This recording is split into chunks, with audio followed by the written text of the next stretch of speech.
จำปุกตีบุญรายกายซับในแนกาตูแต่ในปีพบโลกเป้เวลีตระเจบัมพอดกือเนเป้ได้เพลโรลี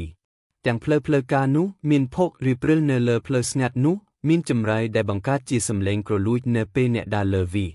เลือกปีนี้ยงตามกากันเนระบเนดำโดแพนดีอมตจิจรานเนเนขนงบังสูจีนนังมินเพลทเลกันแต่จรานเนขนงดำบันดอทมลวงลเวยในบังสูจีนเนจงชนำนี้เนเปนุบันแทมปีเลบังสูจีนเพลทเลคลังดองขนงมวยสัตวะก่อนหนึ่งร่วมบรรโจรจำนกจิจรานในริจวังสจูอิงร่วมแต่งในกรสีหาพังใดเนดำโดในบังสูจีนมินสิกได้สามันสริกรีโดยทมจิตได้บานเคยเรื่องนี้การล้างปรุรจำนกตำนองจีนังรังตุกเกมันต้นดังฉบับถาตาเพลทเลคลังแต่งใบบรรทอปีกาจับดามในระเดรังยีนังบันไทระเบินพีขังบงในเตอเสดได้ดาลีโดยเมื่อมันเคยได้พดอไอริจวังสจูอิงได้บ้านอนุมัติโกนโยบายแผ่นดีเชจีเลิกดำบงจับตั้งปีกาบังคับระบบคล้วนมินกันไลน์ดักดังห้ามกันแต่จรานตู้จีอย่างนาก่อดอยในเนกาสำคัญแต่งนี้ในขนมปีพบโลกะโดยจีมินตำเนตำนงติกตู้จีมวยหนึ่งชีวิตประจำทั้งไงระบบเนดำโดได้เตรบ้านบังคับลางอย่างเริงมามในเลอพนมได้ซาแต่ปีพบโลกเตรบ้านแบ่งใจเตยจีพเนกขังเลอหนึ่งพเนกขังกรอมในพนมเนขังขนงซาทำในวัดลิงคูนโลกเซงเยบ้านประโมออกปีดำบันจุมเว้นให้บ้านดัดเพลิงเจนปิงอันเนแต่สลิกเอากับบาสกราโดยกวาดเนเลก็ชิงสีได้ตู้จีอย่างนาก็ดอยกวาดเลงกันดาวตีดหายตุยเตเว้นกวาดบ้านเปียกกำบัดเซทเวอร์ได้คลูนเองหนึ่งดาวควาหุงคลายคลายทมมวยได้บ้านติ้งปีเพลเย็นกู้ขนมตีกรงชิซุยนำข้างในจังเกระบอกกวาดได้ทั่วตามรจนาบัดดาวหนึ่งกำบัดแดบังกาดได้ไปเชียนเนี่ยแต่งปีบ้านปริพกอาหารสมุดระบบปูเกดำนานี้จีเลิกดำบงระบบซิงเยได้ทั่วดำนาชไงปีเตดุชเนบาปริบทิพเตนังเช่นเพงแกนได้สงัดสนิมซิงยีไวเขมงนังรหัสหวนฉบับจีมินการำเพิ่มบันติกกาชลังกัดจำเนกตรุดปีนิดนังโปรกลปงสาวดาได้เจงดอย ancestral เฮาเนโกอินเคียเตอไอติฮันพรมได้เนนโกเชียวบานทัวไอซิงยีมินอารมณ์รำเพิ่มอย่างคลังตุจีอย่างนาก็ได้กวดมันเฮียนบังไฮวีเตโลกเช่นรวอลแต่กิดแต่ปีกำเนิดระบบกวดไฮซิงยีมันเมนควะพเนกเตกวดเนแต่มินอารมณ์ในตำแหน่งตำนงระบบมนุษย์แบบนี้เนี่ยแต่งปีสเตอร์แต่ในสนิมบรรทบปีบริโภคอาหารสมุดระบบกวาดรูดเจนปินอันบันจับดามเลียดแผ่นตีในแคดหนังสรักเนียนีเนนเกอร์ซีฮาวพเนกขังบงเนนเกอร์ซีฮาวเนแต่สถัดขนงสถานพิบล้อโดยมินแต่กรมเซฟกาตอบเซได้ดาลีมวยจำนวนโตปนอได้กำปงดาลบาดเจนปินอันหนังเซนเยบานเคยวีปีดำไฮตู้จีอย่างนาก็ได้พี่ขังบงได้มันต้นรงเพอปะปัวโดยสังครีมบ้านบังไฮสัญญาในพีบวกวรุยแต่ไฮอุติหอประสาทลิงคูนจีกันไลน์ได้ปูเกแต่งปีเนเนอคือจีติหอมวยนี่คือจีวัดจัตรุตรอมมวยได้มันเตรบานจูจุลอระยะเปยูมะไฮยงตามเนี่ยพุ่มเนกใบนุเนี่ยไทยรสาวัจจะได้ตะตูบรรทุกดดทุกบ้านตะตูมรณเพียบเนรเดอสลักเชอจรุนี้รอทัพิบาแค่เตรบานเกสันมัดถาเจริญเนี่ยไทยรสาวัตไมจิตูเตอร์ดารับนาเปกจนมินประวัติศาสตร์อมหนึ่งโบจิจาศาสนาตาวได้มินปองสาวดาครูซาดำใบโจหัดเลคาเลเวียรอทัพิบาแค่หนึ่งแค่หนึ่งอนุมัติวีนี้เจียปัญหาโตตายให้มันจำบัดรำคาญดอกกระสุงพิธีศาสนาในขนงรถทนินุเตตุจีอย่างนาก็ได้จิมุยหนึ่งกามักดอในปูไพรไซดาลีปีพบโลกกำปงสเตดขนงเพียบวกโวให้ปูเกมันไอปรุยบารำพอมปีวีติเตอย่างนามันประชีจันสามันได้รถเกคลวนปีกรุ่มฮันเทเรไอตรอลับเตอสรกกำนาดระบบปูเกวิ่งเนเปกรอยให้ตัวแลกาหนึ่งมันบรรทุกปูเกเตดำนายเนี่ยไทยรัสาวัดกุจีดำนายได้ขมิ้นประหยัดปันไตเวียสรดิ้งหนึ่งเจอกรมแคดได้ตะตูโคตรขนงกาเปียตักใดดุชเนตุใบจีรอทัพิบาคานที่บ้านทัวสมเตียนดอทมมวยให้บ้านบรรเจเจียกจันทาเปกจันแต่งปีได้ดามลายเตรบ้านรอทัพิบาคานที่เป็นจัดหนึ่งมันจำบัดจำนายปรับตัวคล้วนดำใบสุกปั้นมันเตรจวนปูมันเนี่ยเนขนงคานที่ก่อได้ก็ปูเกเนแตบดิเซตมันโจกันดำนายเรื่องนี้เตรบ้านโอสบันไลเปกัดชุบโชเกปันประมาณท่าเนเป้ได้ปูไพรไซดาลีได้บ้านลอมปอดริทนีเนนโกซีฮาวรุยไฮมินเซรีเพียบขนงกาพลาตีแต่เพียขังบงบันไทม์ตีดวัดลิงกุนนี้ได้มินเนี่ยโกรบโบจิติกตูรุยแต่ไฮนังมันมินเครื่องกระอบสำหรับชนำกรอยเตเนขนงสมัยการในเพียบวกเวอร์มนุษย์สามัญญวลเปขนงกาไทยรักษาคลูนเองรโหดดอมันควอปีกาแต่วัดอารามดำใบอดทุบปูเกกรอนแต่ควอทาตารูปจำละได้อัตราบอกประมินอาหารกรุบกรอนบรรทบปีปูเกบริโภคใช้ไทยยูเนนี่กรอนแต่จีทมจิตระบบมนุษย์ปนอ ចេនពីងអានបានប្រកល់ប្រអប់សេនូទ័រអាយសេងយេដើម្បីយកទៅនៅខាងក្នុងមានអាវុធវេទមន្តខ្មោចដែលគាត់បានទិញដោយយន្ទានពីខ្លាំងសម្ងាត់នៃកោឈីងស៊ីគឺវិមានយ៉ាម៉ាពន្ធនាគារចំពោះដំណើរទស្សនកិច្ចនៅពេលក្រោយរបស់យូហេទៅកាន់កោះអ៊ីងជាគាត់បានលូកវត្ថុបុរាណខាងវិញ្ញាណដ៏អស្ចារ្យដែលធ្វើត្រាប់តាមព្រះបន្លាលែលេទៅអាយខេនភេងហ្គេនដែលបានរក្សាទុកវាជាបណ្ដោះអាសន្ននៅក្នុងសេជាវើរបស់គាត់ផ្ទះទាំង12ដែលអាចចិញ្ចឹមមេតបខ្មោចឥឡូវនេះពោពេញទៅដោយវិញ្ញាណនិងខ្មោចយិនដែលពេញលេងលើកលែងតែផ្ទះមួយខ្មោចយិនចំនួន11ផ្សេងទៀតសុទ្ធតែជាអ្នកដាំដុះដែលបានឈានដល់កម្រិតកណ្ដាលទាំង5នៃការដាំដុះក្នុងជីវិតប៉ុន្តែបានស្លាប់នៅក្នុងដៃរបស់តែនហ្វឺពួកគេមានការអាក់ចិត្តយ៉ាងខ្លាំងនិងការគិតអំមេកាន់តែជ្រៅ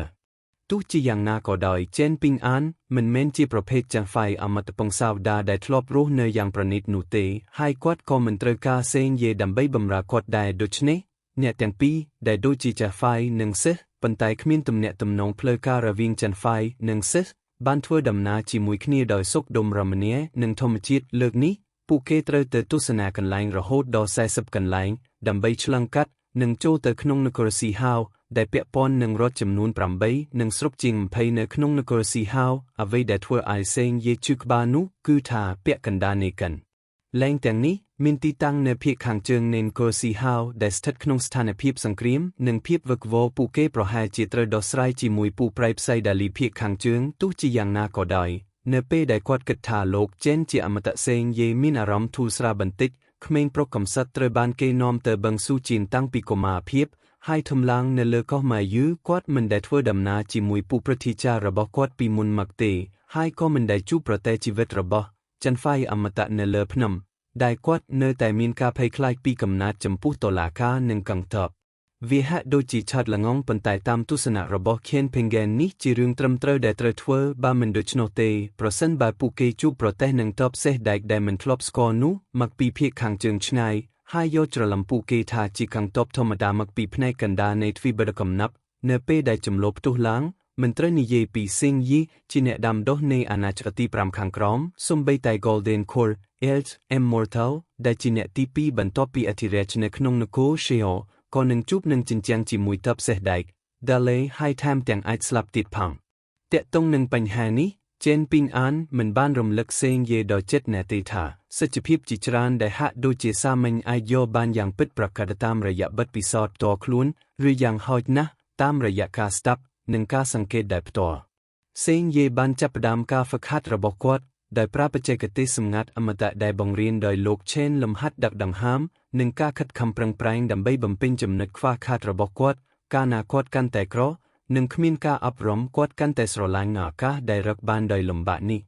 ចេនពីងអានកំពុងតែពិបាកក្នុងការហ្វឹកហាត់ចិត្តរបស់គាត់នាពេលបច្ចុប្បន្ននេះដូច្នេះការហ្វឹកហាត់កម្លាំងរាងកាយរបស់គាត់ក៏ជាប់គាំងដោយធម្មជាតិនេះអនុវត្តចំពោះទិដ្ឋភាពទាំង3នៃការហ្វឹកហាត់របស់គាត់បច្ចេកទេសកណ្ដាប់ដៃជំនាញដាវនិងការហ្វឹកហាត់ថាមពលវិញ្ញាណចេនពីងអានបានក្រោកឈរឡើងដើរឆ្លងកាត់ច្រកទ្វារហើយបានដើរទៅខាងក្រៅសាលធំនៃវត្តលីងគួនដោយជ្រួញចិញ្ចាំបន្តិចមានពាក្យអាចារ្យមួយខ្លះដែលត្រូវបានផ្សព្វផ្សាយយ៉ាងទូលំទូលាយនៅតាមជនបទថាមនុស្សម្នាក់មិនគួររស់នៅក្នុងវត្តអារាមហើយ2នាក់មិនគួរមើលអណ្ដូងទឹកឡាយមនុស្សធម្មតាប្រហែលជាមិនយល់ច្បាស់ពីអាថ៌កំបាំងរបស់វាទេប៉ុន្តែអ្នកដែលបណ្ដុះតែនឹងមានការយល់ដឹងកាន់តែស៊ីជម្រៅនៅពេលដែលគំនិតល្អត្រូវបានខ្ចាត់ខ្ចាយដោយស្វានៅពេលដែលដើមឈើដួលរលំគំនិតអាក្រក់នឹងហូរចូលហើយច្រាសមកវិញដូចគ្នានេះដែរចំពោះវត្តអារាមនិងវត្តអារាមសាសនាតាវដែលដើមឡើយជាកន្លែងដ៏សំខាន់ខាងសាសនាកន្លែងទាំងនេះដែលធ្លាប់ត្រូវបានគោរពបូជាដោយខ្មោចនិងសិតចម្លែកថាជាកន្លែងនៃសណ្ដាប់ធ្នាប់និងរបៀបរៀបរយកាន់តែងាយនឹងរងការលោភលន់និងការលួចមើលពីខ្មោចនិងវិញ្ញាណអាក្រក់នៅពេលដែលធូបអស់ហើយថាមពលខាងវិញ្ញាណរលីបាត់ទៅនេះជាហេតុផលដែលកំណត់ចំណាំអានរបស់អ្នកប្រាជ្ញជាច្រើនកត់ត្រាព្រឹត្តិការណ៍ចម្លែកនិងអាថ៌កំបាំងដែលបានកើតឡើងនៅក្នុងវត្តអារាមដែលទ្រុឌទ្រោមចេនពីងអានធ្លាប់បានជួបវិញ្ញាណកញ្ជ្រោងមួយនៅក្នុងប្រាសាទទ្រុឌទ្រោមមួយដែលស្ថិតនៅចន្លោះនគរសំលៀកបំពាក់ចម្រុះពណ៌និងនគរទឹកសិតសាក់ពេលនោះមានទាំងការជួបគ្នានិងការបែកគ្នាចេនពីងអានបានមិនក្បាលចុះរាប់ដៃរបស់គាត់ហើយដឹកដង្ហើមចេញដោយសន្សឹមនៅអបពសគាត់បានត្រដុសបាតដៃរបស់គាត់ចូលគ្នាដើម្បីធ្វើឲ្យវាក្តៅបន្ទាប់មកគិតមួយសន្ទុះមុននឹងបិទទ្វារដើម្បីជៀសវាងការរំខានដល់ការហ្វឹកហាត់របស់សេងយេ សេងយេគឺជាមនុស្សសាមញ្ញនិងស្មោះត្រង់ប៉ុន្តែគាត់ខ្វះការតស៊ូលើម៉ាក់លៀនៃការដាំដុះហើយងាយនឹងរំខានដូច្នេះនៅយប់នេះការប៉ិនប៉ង់របស់គាត់ក្នុងការចម្រាញ់ថាមពលខាងវិញ្ញាណនិងចិញ្ចឹមវិមានឈីរបស់គាត់ត្រូវបានរំខានភ្លាមនៅពេលដែលវាចាប់ផ្ដើមហើយគាត់ត្រូវចាប់ផ្ដើមម្ដងទៀតម្ដងឬពីរដងគឺល្អប៉ុន្តែប្រសិនបើវាកើតឡើងញឹកញាប់ពេកវានឹងក្លាយជាបញ្ហាធំមួយនៅពេលដែលវាបង្កើតជាផ្លូវចិត្តដែលសេងយាខ្លួនឯងមិនដឹងភាពខ្ជិលច្រអូសលោភលន់និងអ្វីផ្សេងទៀតរបស់មនុស្សច្រើនតែដូចនេះពួកវាហាក់ដូចជាកើតឡើងដោយស្ងៀមស្ងាត់និងធម្មជាតិប៉ុន្តែតាមពិតទៅពួកវាអាចតាមដានបានរួចហើយនៅក្នុងក្រសែភ្នែករបស់អ្នកទេដូច្នេះហើយនៅដំណាក់កាលដំបូងនៃការដាំដុះរបស់សេងយាចេនពីងអានត្រូវខិតខំប្រឹងប្រែងយ៉ាងខ្លាំងដើម្បីថែរក្សាយុវជននោះទោះបីជាមិនមែនជាម្ចាស់ក៏ដោយក៏គាត់ដូចជាអ្នកការពារម៉ាក់ណែគិតដល់ចំណុចនេះចេនពីងអានសើចចំអកឲ្យខ្លួនឯងចេនពីងអានមិនមែនមានអារម្មណ៍ធ្ងន់ចិត្តទេតាមពិតទៅមានអារម្មណ៍ធូរស្រាលជាងមុនបន្តិចប្រហែលជាដោយសារតែគាត់នឹកឃើញដល់អនុស្សាវរីយ៍ដ៏រីករាយមួយចំនួនពីអតីតកាលចិញ្ចាំរបស់គាត់បានលាតចេញហើយគាត់ញឹមហើយនិយាយថាចេញមកខ្ញុំដឹងថាអ្នកមានទោះបីជាសាមន្ត្រីវិញ្ញាណនេះបានអសកម្មអស់រយៈពេលជាច្រើនឆ្នាំដោយសារតែការថយចុះនៃការថ្វាយធូបរបស់វាហើយទេវភាពដែលនៅសល់របស់មន្ត្រីវិញ្ញាណមិនគ្រប់គ្រាន់សម្រាប់វាដើម្បីលេចឡើងនិងការពារជោគវាសនានៃកន្លែងនេះទេអ្នកទាំងពីរមិនមានការចងគំនុំគ្នាទៅវិញទៅមកទេវាប្រសើរជាងការបងកើតអរិភាពដោយមិនអាចពន្យល់បានមែនទេប្រសិនបើអ្នកជួបមន្ត្រីវិញ្ញាណដែលមានចរិតអាក្រក់គាត់អាចនឹងលះបង់ទេវភាពរបស់គាត់ហើយបំបែករាងកាយមាសរបស់គាត់ដើម្បីសម្លាប់អ្នកអាចស៊ីធូបដែលនៅសល់នៅខាងក្រៅសាលធំខ្ញុំជឿថាមន្ត្រីវិញ្ញាណនៅពីក្រោយអ្នកនឹងមិនចាំបាច់ខឹងសម្បានោះទេភាពខុសគ្នារវាងយិននិងយ៉ាងគឺសំខាន់មនុស្សធម្មតាច្រើនតែចូលចិត្តយ៉ាងនិងមិនចូលចិត្តយិនប៉ុន្តែមន្ត្រីវិញ្ញាណប្រហែលជាមិនដូច្នោះទេការរស់រានមានជីវិតរបស់អ្នកបន្ទាប់ពីស្លាប់គឺដោយសារតែវាសនានិងឱកាសដូច្នេះអ្នកអាចដើរលេងនៅខាងក្រៅសាលធំដើម្បីជួយរក្សាពន្លឺខាងវិញ្ញាណរបស់អ្នកប៉ុនតែសូមកុំចូលទៅក្នុងសាលធំចេនពីងអានបាននិយាយដោយអត់ធ្មត់និងប្រុងប្រយ័ត្នពីព្រោះខ្មោចនិងវិញ្ញាណជាច្រើនដែលនៅសេសសល់បន្ទាប់ពីស្លាប់ពោពេញដោយការអាក់ចិត្តការស្អប់ខ្ពើមឬការលងលក់ស្ថិតក្នុងភាពស្រពិចស្រពិលហើយការយល់ដឹងរបស់ពួកគេអំពីពិភពលោកនេះមិនធំជាងពេលពួកគេនៅរស់នោះទេពួកគេប្រហែលជាមានចំណេះដឹងតិចជាងអ្នកដាំដុះប្រៃនៅលើភ្នំនិងវាលភក់ដូចជាសេងយេដែលស្ថិតនៅក្នុងអាណាចក្រទាំង5ខាងក្រោមនៅក្នុងក្រសែភ្នែករបស់ Ken Pengen អង្គភាពដ៏ក្រក់ជាច្រើនបានលួចលាក់នៅជិតសាលធំខាងមុខនិងច្រកទ្វារខាងក្រោយដែលបញ្ចេញពន្លឺខ្សោយទោះបីជាខ្សោយក៏ដោយនៅក្នុងរដូវរងាមនុស្សសាមញ្ញដែលមានថាមពលយ៉ាងខ្លាំងដូចជាបុរសវ័យក្មេងប្រហែលជាមិនអាចយល់បានច្បាស់ពីថាមពលអាក្រក់ដែលចេញពីទីតាំងរបស់ Ken Pengen នោះទេទោះជាយ៉ាងណាក៏ដោយអ្នកដែលមានថាមពលយ៉ាងខ្សោយនឹងងាយនឹងជួបសំណាងអាក្រក់អាចងាយនឹងកើតជំងឺផ្ដាសាយនិងធ្លាក់ខ្លួនឈឺធ្ងន់ធ្ងរថ្នាំបំប៉ាន់ឈីរបស់គ្រូបុរាណនៅជនបទប្រហែលជាមិនមានប្រសិទ្ធភាពទេព្រោះវាគ្រាន់តែព្យាបាលរោគសញ្ញាមិនមែនមូលហេតុដើមទេហើយអាចបំផ្លាញស្មារតីរបស់អ្នកជំងឺផ្ទុយទៅវិញរដ្ឋបុរាណរបស់គ្រូថ្មដែលអាចផ្ដល់ដំណោះស្រាយរហ័សពិតជាអាចមានប្រសិទ្ធភាពជាងមិនថាដោយសារការភ័យខ្លាច Ken Pengen ឬដោយសារតែពួកគេបានជែកវែកញែកជាមួយគាត់ទេពួកវិញ្ញាណអាក្រក់បានដឹកទៅបន្តិចម្ដងហើយបោះបង់ចោលផែនការរបស់ពួកគេក្នុងការចូលទៅក្នុងសាលធំនៃវត្ត Lenguen ចាប់តាំងពីពួកគេឈប់មកចេនពីងអានមិនបាននិយាយឬធ្វើអ្វីបន្ថែមទៀតទេគោលដៅដំបូងរបស់ពួកគេគឺភ្នំតូចមួយនៅក្នុងនគរស៊ីហាវដែលជាជំរករបស់វិញ្ញាណស្ត្រីវិញ្ញាណទាំងនេះដែលជារឿយត្រូវបានគេហៅថាវិញ្ញាណយិននឹងលេចឡើងនៅក្នុងពិភពមនុស្សជាធម្មតាចេនពីងអាននិងសួរយោបល់របស់ពួកគេអាចត្រូវបានដាក់នៅក្នុងកម្មសិទ្ធិរបស់សេងយេរៀបប្រសិនបើពួកគេមានអារម្មណ៍មិនស្រួលពួកគេអាចស្នាក់នៅជាបណ្ដោះអាសន្ននៅក្នុងវត្ថុស័ក្តិសិទ្ធិសម្រស់ស្បែកកញ្ជ្រងពីគ្រួសារស៊ូនៃទីក្រុងឈីងហ្វេងដែលជាកម្មសិទ្ធិរបស់ចេនពីងអានវត្ថុស័ក្តិសិទ្ធិដ៏ស្រស់ស្អាតនេះអាចដាក់នៅក្នុងវត្ថុតូចមួយយីនៅក្នុងដៃអាវរបស់ចេនពីងអាននៅពេលថ្ងៃហើយនឹងលេចឡើងនៅពេលយប់ពួកគេអាចធ្វើដំណើរជាមួយចេនពីងអាននិងសេងយេវត្ថុស័ក្តិសិទ្ធិសម្រស់ស្បែកកញ្ជ្រងទាំង12ដូចជាផ្ទះសំណាក់មួយបច្ចុប្បន្ននៅកំពុងត្រូវបានកាន់កាប់ដោយមនុស្សដែលពួកគេទាំងអស់ធ្លាប់មកពីនគរស៊ីហាវដូច្នេះនៅពេលយប់មកដល់ហើយគ្មាននរណាម្នាក់នៅជុំវិញនោះចេនពីងអាននឹងដឹកវត្ថុស័ក្តិសិទ្ធិចេញហើយយកវត្ថុស័ក្តិសិទ្ធិទាំងនោះទៅកន្លែងដែលពួកវាស្ថិតនៅទោះជាយ៉ាងណាក៏ដោយចេនពីងអានត្រូវការចំណាយប្រាក់ខ្លះសម្រាប់ទិញរបស់ដែលធ្វើពីព្រិលបើមិនដូច្នោះទេវត្ថុស័ក្តិសិទ្ធិទាំងនោះ និងបិទដែលរាំងពូវាពីការវិលត្រឡប់ទៅកាន់ពិភពមនុស្សនិងពីការមើលឃើញទេសភាពដ៏ស្រស់ស្អាតជីករានទៀតដែលគ្រប់ដណ្ដប់ដោយព្រិលនៃពិភពលោកនេះដែលគ្មានភាពត្រជាក់នៃខ្មោចនិងវិញ្ញាណអាក្រក់នៅយប់ធម្មតាចេនពីងអាននិងសេងយេនឹងត្រូវបានហុំព័ទ្ធដោយវិញ្ញាណស្ត្រីដែលនិយាយគ្នាយ៉ាងរស់រវើកក្នុងចំណោមវត្ថុស័ក្តិសិទ្ធិទាំង12សូម្បីតែវិញ្ញាណស្ត្រីដែលដំបូងឡាយស្ទាក់ស្ទើរក្នុងការទំនាក់ទំនងក៏បានក្លាយជាមនុស្សជិតស្និទ្ធនឹងវិញ្ញាណស្ត្រីមួយពីរបន្ទាប់ពីចំណាយពេលច្រើនជាមួយគ្នាពួកគេនឹងរាប់គ្នាហើយជជែកគ្នាអំពីរឿងឯកជនរបស់ពួកគេចំពោះតាវដ៏អស្ចារ្យនិងការហ្វឹកហាត់ពួកគេមិនព្រមនិយាយអ្វីទៀតទេវានឹងគ្មានន័យទេក្នុងការនិយាយបន្ថែមទៀតហើយនឹងធ្វើឲ្យពួកគេឈឺចាប់តែប៉ុណ្ណោះចំពោះមូលហេតុដែលពួកគេបង្ហាញខ្លួននៅយប់នេះគឺដោយសារតែ Ken Pengen បានសុំឲ្យពួកគេត្រឡប់ទៅរកក្រដាសសូត្រមិនវិញពួកគេត្រូវចំណាយពេលមួយយប់នៅវត្ត Lenguen ហើយដូចទម្លាប់នៅជនបទពួកគេមិនអាចធ្វើឲ្យវត្តអារាមអានចិត្តបានទេស្ត្រីក្លាហានមួយចំនួនថែមទាំងបានចំអកនិងត្អូញត្អែរទៅកាន់ Ken Pengen ដោយនិយាយថាខណៈពេលដែលច្បាប់បែបនេះត្រូវបានអត់រឹងដោយមនុស្សសាមញ្ញលោក Ken ក្នុងនាមជាអាទិទេពដែលគោរពបូជានៅលើកោះយេងជាមិនចាំបាច់ព្រួយបារម្ភអំពីច្បាប់ទាំងនោះទេប្រសិនបើអាទិទេពធម្មតាមួយអង្គមកពីវត្ត Lenguen ហេយ៉ាងចេញពីរូបសំណាកដីឥដ្ឋរបស់ពួកគេលោក Chen អាចបញ្ជូនពួកគេត្រឡប់ទៅវិញទោះជាយ៉ាងណាក៏ដោយ Ken Pengen បានទទូចដូច្នេះពួកគេគ្មានជំរើសអ្វីក្រៅពីស្តាប់បង្គាប់ត្រឡប់ទៅរកក្រដាសសូត្រមិនរំកញ្ជ្រោងដែលផលិតយ៉ាងយកចិត្តទុកដាក់ដោយគ្រួសារជឿនោះទេនៅពេលនេះ Chen Ping An បានឈរនៅក្នុងច្រករបៀងនៅពីក្រោយគាត់នៅក្នុងសាលធំមានមន្ត្រីវិញ្ញាណម្នាក់ដែលមានមុខក្រហមពុកចង្ការស្លៀកពាក់ពណ៌លឿងនិងពីរដែកពណ៌មាសកាន់រំពាត់ដែកឈរលើជើងខាងដូចម៉ាន់ជលពណ៌មាសដ៏រុងរឿងនិងគួរឲ្យស្ញប់ស្ញែងយោងទៅតាមរឿងព្រេងលោកគឺជាម្នាក់ក្នុងចំណោមមន្ត្រីវិញ្ញាណសាសនាតោជាង200នាក់ដែលបានកត់ត្រាទុកក្នុងប្រវត្តិសាស្ត្រមានពាក្យចចាមអារាមដែលត្រូវបានការពារយ៉ាងដិតដល់ជាងមុនដែលបានចរាចរនៅក្នុងពិភពលោកដ៏ធំទូលាយអស់រយៈពេលជិត1សតវត្សរ៍មកហើយមានតែអ្នកដាំដុះដ៏អស្ចារ្យនៃអាណាចក្រទាំង5ខាងលើនិងអមតៈផែនដីដូចជា Leo Finel ប៉ុណ្ណោះដែលមានលក្ខណៈសម្បត្តិគ្រប់គ្រាន់ដើម្បីស្ដាប់អំពីវានោះគឺជាតាវឡាវដែលជាមេដឹកនាំសាសនាតាវម្នាក់ក្នុងចំណោមមេដឹកនាំសាសនាតាវទាំង3ដែលបានដឹកនាំទីក្រុងបៃយូជីងក្នុងអាណត្តិមុនដែលត្រូវបានគេស្គាល់ថាជាតាវឡាវ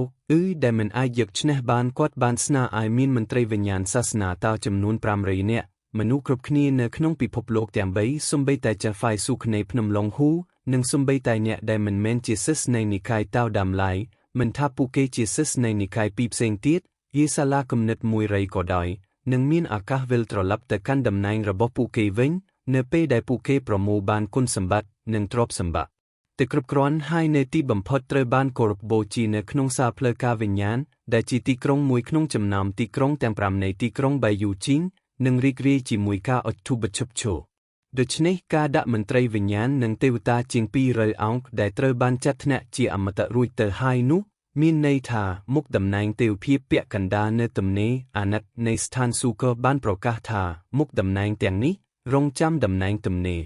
ចេនពីងអានបានដើរចុះតាមចិន្តាធ្វើបាបព្រិលមួយរួចច្របាច់វាថ្នាំដោយដៃទាំងពីរគាត់មិនបានទៅសាលធំខាងមុខទេប៉ុន្តែផ្ទុយទៅវិញគាត់ដើរជុំវិញទីថ្លារវាងសាលធំទាំងពីរនេះទំនងជាករណីនៃការរក្សាខ្លួនឯងចេនពីងអានលងក្នុងគំនិតទ្វីបណានប៉ូទ្វីបបតងយីនិងទ្វីបបហ្វូយូដែលជាទ្វីបទាំង3ដែលនៅជិតភ្នំបញ្ច្រាស់បំផុតបានឃើញការលេចចេញនៅកំណាប់ទ្របដ៏អស្ចារ្យមួយដែលបង្ខំឲ្យមានការប្រកួតប្រជែងយ៉ាងខ្លាំងក្នុងចំណោមសចិនដ៏មានអំណាចការឡើងឋានសុខបរាជ័យរបស់ដូម៉ៃជាមួយនឹងរាងកាយមាសដែលបែកខ្ញែករបស់គាត់ខ្ចាត់ខ្ចាយជាបំណែកបាននាំឲ្យមានពាក្យចចាមអារាមថាអាកាសដ៏ធំសម្បែមនេះបានបង្កឲ្យមានការតស៊ូដ៏ខ្លាំងក្លាក្នុងចំណោមអ្នកដាំដុះឋានសុខទី5ជាច្រើននៅលើទ្វីបប៉ៅភីងបន្ទាប់មកមានពាក្យស្លោកអំពីមន្ត្រីវិញ្ញាណទាំង500រូបនិងតំណែងដ៏ទេវភាពនេះជានិន្នាការពិតរបស់ពិភពលោកចំពោះទី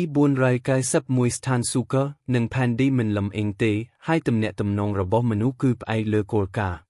លោក Ken Pengen ផ្ទាល់បានជួបប្រទះនឹងភាពវឹកវរនៅកោះ Tungi ហើយត្រូវបានជាប់គាំងបន្តិចបន្តួចជាសំណាងល្អជីវិតរបស់គាត់មិនមានគ្រោះថ្នាក់ទេប៉ុន្តែគាត់ត្រូវបានបោកបញ្ឆោតយ៉ាងធ្ងន់ធ្ងរដែរបូជាចារវ័យក្មេងសាសនាតាវមកពីភ្នំ Taeping ដែលបានប្រកល់ឲ្យគាត់នៅបន្ទះថ្មាត់បងមួយពី Ancestral House ជាលទ្ធផលចុងគុយត្រូវបានគេចាត់ទុកថាជាខ្មោចហើយបាត់បង់ឋានៈជាសុភាពបុរសនេសាឡា ផ្លូវឆ្ពោះទៅរកការត្រាស់ដឹងគឺពោពេញដោយគ្រោះថ្នាក់ប៉ុន្តែអាចកំបាំងរបស់វាកាន់តែជ្រៅទៅព្រោះហានិភ័យនិងអាកាសមានរួមគ្នាថាតាមមនុស្សម្នាក់អាចទទួលបានប្រាក់ចំណេញពីភាពវឹកវរប្រមូលទ្រព្យសម្បត្តិក្នុងមួយយប់លើសពីការប្រមូលផ្ទុំរាប់សិតវ៉ាឬរងទុកដោយការបាត់បង់ផ្លូវខ្លួនឯងដែលមិនអាចងើបឡើងវិញបាននៅទីបំផុតអាស្រ័យលើជំនាញរបស់អ្នកដាំដុះផ្ទាល់នៅក្រោមរលកនៃការផ្លាស់ប្តូរដ៏ធំទូលាយនេះអនុវត្តចំពោះសျុងខេនៃភ្នំថេភិងនិងដឺមែវនៃនិកាយធុនឌីវាមិនបែងចែករវាងល្អនិងអាក្រក់ទេការដឹងរឿងទាំងនេះប្រហែលជាមិនមានប្រយោជន៍ទេប៉ុន្តែការយល់ដឹងអំពីគោលការណ៍ជាមូលដ្ឋានគឺពិតជាប្រសើរជាងការលាក់បាំងតាំងពីដើមដល់ចប់ដោយសារតែដំណើរកម្សាន្តនេះនឹងនាំគាត់ឆ្លងកាត់ខេត្តនិងស្រុកផ្សេងនៅភាគខាងជើងនិងខាងត្បូងនៃកូស៊ីហៅលោកខៀនភីងហ្គេនទទួលបានការយល់ដឹងយ៉ាងច្រើនអំពីតុលាការពិភពបាច់គុណនិងទំនៀមទម្លាប់ក្នុងស្រុកនៃកូស៊ីហៅខណៈពេលដែលគាត់នៅលើកោះឈីងស៊ីព្រះរាជាណាចក្រកូស៊ីហៅគោរពបូជាសាសនាតៅហើយផ្ដល់កិត្តិយសដល់សាសនាតៅអមតៈជាគ្រូជាតិរបស់ខ្លួនជាធម្មតាជនអមតៈទាំងនេះគឺជាអ្នកប្រតិបត្តិដែលមិនមែនជាសាសនាតៅនៅខាងក្រៅសាខាសំខាន់ទាំង4នៃសាសនាតៅក្នុងចំណោមពួកគេសាខាទាំង3ដែលស្ថិតនៅក្រោមបុព្វបុរសតៅមានរចនាបថអោផាយខុសគ្នាប៉ុន្តែងាយស្រួលសម្គាល់បំផុតដោយមុខសឹករបស់ពួកគេមកុដផ្កាហ៊ីប៊ីស្កូសមកុដកន្ទុយត្រីនិងមកុដផ្កាឈូកមុខសក់ក៏ឆ្លុះបញ្ចាំងពីឋានៈរបស់សាសនាតៅនៅក្នុងសហគមន៍តៅជាមួយនឹងការប្រែប្រួលបន្តិចបន្តួចនៅក្នុងការរចនារបស់វាលើពីនេះមានសាខាភ្នំឡុងហេអូនេទ្វីបទេវភាពកណ្ដាលដែលជាកម្លាំងសាសនាតៅដើមកំណើតនៅក្នុងពិភពលោកដ៏ធំទូលាយនិងគ្មានព្រំដែនរឿងព្រេងនិទានបានរៀបរាប់ថាអ្នកការពារប្រទេសជាតិដែលបានរារាំងការឈានទៅភាគខាងត្បូងនៃតបសេះប្រៃផ្សៃភាគខាងជើងនៃទីក្រុងដាលីបានបញ្ជាខ្យល់និងភ្លៀងហើយបានបង្កើតទីហានពីសណ្ដែកនៅសមរភូមិដោយហេតុនេះការពាររាជធានីពីការបាត់បង់គុណសម្បត្តិរបស់លោកគឺធំធេងណាស់បន្ថែមពីលើបាយការណ៍ជាលិលិកអក្សរទាំងនេះពីកាសែតគ្រួសារអមតនីកោវឡូកេនលោកខៀនភេងហ្គេនក៏បានរៀបចំពិធីជប់លៀងមួយជាពិសេសនៅក្នុងទីក្រុងខេស៊ុយដើម្បីអញ្ជើញបងប្រុសពីរនាក់របស់កឺខេនគឺហេនជីងលេងព្រះអង្គម្ចាស់នេនកូឈេអូដែលត្រូវបាននិរទេសខ្លួនអស់រយៈពេលជិត1ឆ្នាំនិងហ៊ុងហេកូនប្រុសរបស់មេតបម្នាក់នៃកងទ័ពព្រំដែននេនកូឈាចេនពីងអានបានសួរសំណួរជាច្រើនប៉ុន្តែការសន្ទនាគឺឃ្លីហើយគាត់នៅតែមានសុជីវធម៌ទោះបីជាហានជីងលីងគឺជាព្រះអង្គម្ចាស់នេនកូស៊ីហៅដែលជាបុត្រាស្របបាប់មួយអង្គរបស់ព្រះចៅអធិរាជបច្ចុប្បន្ននិងជាសមាជិកពិតប្រាកដនៃគ្រួសារអធិរាជដែលត្រូវបានឡោមព័ទ្ធនៅក្នុងទឹកដីរបស់ព្រះអង្គអស់រយៈពេលជាច្រើនឆ្នាំក៏ដោយក៏ព្រះអង្គបានរកឃើញលេដើម្បីចាក់ចេញពីដែនដីរបស់ព្រះអង្គមុនពេលសង្គ្រាមចាប់ផ្ដើមហើយបានភៀសខ្លួនទៅភាគខាងត្បូងយ៉ាងលឿនដើម្បីស្វែងរកកន្លែងជ្រកកោននិស្ស័យរបស់ព្រះអង្គមិនពិបាកទីទុកជាមុនទេទោះជាយ៉ាងណាក៏ដោយអ្វីគឺមិនអាចទីទុកជាមុនបានកងទ័ពសេះដាលីបានដើរក្បួនទៅភាគខាងត្បូងដោយបន្សល់ទុកតំបន់ភាគខាងជើងដ៏រឹងរូសនៃកូស៊ីហាវអៃនៅស្ងាត់ជ្រោមនឹងត្រូវបានបំភ្លេចបំផ្លាញដោយសង្គ្រាមគួរឲ្យហួសចិត្តណាស់ទឹកដីរបស់ហានជីងលីងដែលគ្មានមេដឹកនាំបានរត់គេចខ្លួនដោយគ្មានរបួសដែលគ្មានសង្គ្រាមកើតឡើងនៅក្នុងទឹកដីរបស់ព្រះអង្គហានជីងលីងទទួលបានកេរ្តិ៍ឈ្មោះជាព្រះអង្គម្ចាស់ដ៏ឆ្លេះស្វ័យដែលមិនអាចពន្យល់បានទោះជាយ៉ាងណាក៏ដោយចេនពីងអានដឹងថានេះភាគច្រើនដោយសារតែដំបូន្មាននិងយុទ្ធសាស្ត្ររបស់ទីប្រឹក្សានិងរដ្ឋមន្ត្រីរបស់ហានជីងលីងដែលបានគាំទ្រព្រះអង្គនៅពេលដែលលោកហានជីងលេងប្រជុំមុខនឹងគណនេយ្យអៃកោដ៏ល្បីល្បាញនេះក៏អ៊ីនជាគាត់បាននិយាយដោយត្រង់និងបើកចំហដោយចង់បង្ហាញគំនិតខាងក្នុងបំផុតរបស់គាត់ទៅកាន់លោកឈេនដែលបានបង្កើតឈ្មោះឲ្យខ្លួនឯងច្រើនដងនៅបឹងស៊ូឌៀនហ៊ុងហេដែលជាកូនប្រុសច្បងរបស់ដាំសេនីនេនកូឈីអូពីមុនបានចាក់ចេញពីបឹងស៊ូឌៀនដើម្បីរៀបចំផែនការជាមួយឪពុករបស់គាត់ដែលបានចង់សម្ព័ន្ធភាពជាមួយកងទ័ពសេះដែកដាលេដើម្បីគាំទ្រលោកហេនជីងលេងជាអធិរាជថ្មីនេនកូឈីអូគេនិយាយថាពួកគេបានជួបជាមួយស៊ឺហ្គាសែនរួចហើយដូច្នេះការវិលត្រឡប់របស់គាត់ទៅកាន់ទីរងខេស៊ុយនៅបឹងស៊ូឌៀនគឺដើម្បីនាំនៅដំណឹងល្អដល់លោកហេនជីងលេងចេនពីងអានមិនបានផ្ដល់ឱកាសឲ្យពួកគេឲ្យគាត់ថាបងប្រុសទេហើយជាការពិតណាស់ទាំងហានជីងលីងនិងហួងហេក៏មិនហ៊ានឲ្យដែរទោះជាយ៉ាងណាក៏ដោយមានភាពខុសគ្នាបន្តិចបន្តួចនៅក្នុងបុគ្គលិកលក្ខណៈរបស់ពួកគេទីមួយមានសំណាងទាបនិងខ្វះមហិច្ឆតាចំពោះអ្វីដែលវានឹងក្លាយជាអធិរាជថ្មីនេនកូស៊ីហៅនិងថាតើគាត់នឹងសោកស្ដាយចំពោះការបម្រើរបស់គាត់នៅក្នុងពិធីជប់លៀងនៅទីក្រុងឈីស៊ូយអត់ ហានជីងលីងប្រហែលជាមិនទាន់បានគិតអំពីរឿងនោះនៅឡើយទេខណៈពេលដែលចេនពីងអានមិនខ្វល់ចំពោះអ្នកក្រោយហួងហេហាក់ដូចជារៀបទៀបជាងហានជីងលីងនៅពេលប្រឈមមុខនឹងចេនពីងអានប៉ុន្តែនៅក្រោមរូបរាងនោះមានសភាពមិនស្រួលបន្តិចដូចជាខ្សែធ្នូដែលរឹតបន្តឹងបន្តិចចម្ដងមេតបដ៏ខ្លាំងក្លាស៊ូកែសាននៃទីក្រុងដាលីដែលជាសចិនដ៏ខ្ពស់ស្កឹមស្កៃនេះគឺដូចជាការធានាដ៏ធំមួយដល់គ្រួសារហួងនៃកងទ័ពព្រំដែនប្រសិនបើពួកគេពិតជាទទួលបានការគាំទ្រនេះមិនត្រឹមតែអារ៉ាស្តូចគូដែលលើនេះមិនស្ដាប់បង្គាប់ប៉ុណ្ណោះទេអាចត្រូវបានគោរពប៉ុន្តែសូម្បីតែចេនពីងអានក៏ទំនងជាត្រូវប្រព្រឹត្តចំពោះហួងហេដោយការគោរពនៅពេលដែលពួកគេជួបគ្នាម្ដងទៀតចេនពីងអានបានសង្កេតមើលដោយស្ងៀមស្ងាត់នៅចលនារំជើបរំជួរដ៏ស្រទន់នៅក្នុងចិត្តរបស់មនុស្សទាំងនេះចំពោះរាជសារផ្លូវការនៃកោះលីវស៊ូព្រះចៅអធិរាជនៃនគរស៊ីហាវបានចេញព្រះរាជក្រឹត្យមួយដើម្បីប្រកាសដល់តុលាការនិងសាធារណជនដែលក្នុងនោះទ្រង់បានបញ្ចប់ករណីរបស់ឪពុករបស់ហួងហ៊ីដែលត្រូវបានព្រះចៅអធិរាជចុងប្រទានងារជាម៉ាគីស្មោះត្រង់និងមឹងម៉ាត់ជាមួយនឹងតួអង្គទាំង8ឆ្មាំងឆ្មៃនិងមិនស្ដាប់បង្គាប់បញ្ចេញកងទ័ពរបស់ទ្រង់ដើម្បីនាំមកនូវគ្រោះមហន្តរាយដល់ប្រជាជនចេនពីងអានសម្លឹងមើលមុខក្មេងដ៏ស្វាហាប់នោះរួចក៏ផឹកស្រាមួយកែវតែម្នាក់ឯងពេលឃើញគាត់លើកកែវឡើងហានជីងលីងក៏ហៅហួងហ៊ឺឲ្យលើកកែវឡើងផឹកជាមួយគ្នាយ៉ាងរហ័សវាមានអារម្មណ៍នៃការចែករំលែកនៅក្នុងឱកាសដ៏អស្ចារ្យរឿងនេះធ្វើឲ្យខៀនភីងហ្គេនទាំងរីករាយនិងខកចិត្តនៅក្នុងពិធីជប់លៀងអាហារពេលល្ងាចទាំងនេះការនិយាយទាំងអស់គឺនិយាយអំពីចំណេះដឹងសូម្បីតែស្រាទំពាំងបាយជូរដ៏ល្អបំផុតក៏គ្មានរសជាតិដែរបន្ទាប់ពីពិធីជប់លៀងដ៏រីករាយមួយចេនពីងអានបានត្រឡប់ទៅកោះឈីងស៊ីវិញតែម្នាក់ឯងគាត់បានគោរពស៊ូកែសានដែលជាមេទ័ពម្នាក់នៅដាលីម្ដងទៀតលើកចុងក្រោយគឺដោយសារតែភាពមិនច្បាស់លាស់របស់តាន់យៀនយីនៅលើកូលីស៊ូចេនពីងអានបានដឹងខ្លួនឡើងវិញវាបង្ហាញថាមនុស្សម្នាក់ខ្ពស់ស្រឡះពាក់អាវក្រោះបានលេចមុខនៅក្នុងសាលខាងមុខដែលទំនងជាមន្ត្រីយោធាការពីជាតិមុនវិញ្ញាណបានដើរចេញពីសាលខាងមុខដែលកាត់មាត់ទ្វារដោយជើងឆ្វេងរបស់វាចាប់ដៃរបស់វាហើយនិយាយថាលោកម្ចាស់អមតៈយើងនិងអ្នកក្រោមបង្គាប់របស់យើងបានធ្វើឲ្យមានការអាក់ចិត្តខ្លះមុននេះហើយស្ទើរតែរំខានដល់មន្ត្រីវិញ្ញាណនៅក្នុងសាលធំការរំលឹករបស់អ្នកបានជួយសង្គ្រោះខ្ញុំពីបញ្ហាជាច្រើននៅពេលនេះមេតបយីនវូដែលមានមុខស្លេកស្លាំងបានញឹមយ៉ាងក្រៀមក្រំដាក់ដៃចុះហើយតែងតែលូកដៃទៅសង្កត់ចំណុចទៀនដាវវែងនៅចង្កេះរបស់គាត់មិនថាវាជាគ្រឿងសឹកឬដាវទេពួកវាគឺដូចគ្នាបេះបិទទៅនឹងទម្រង់ពិតនៃវិញ្ញាណដែលទាំងអស់នេះគឺជាការបង្ហាញពីការគិតអំម៉ៃផ្សេងនៃជីវិតមុន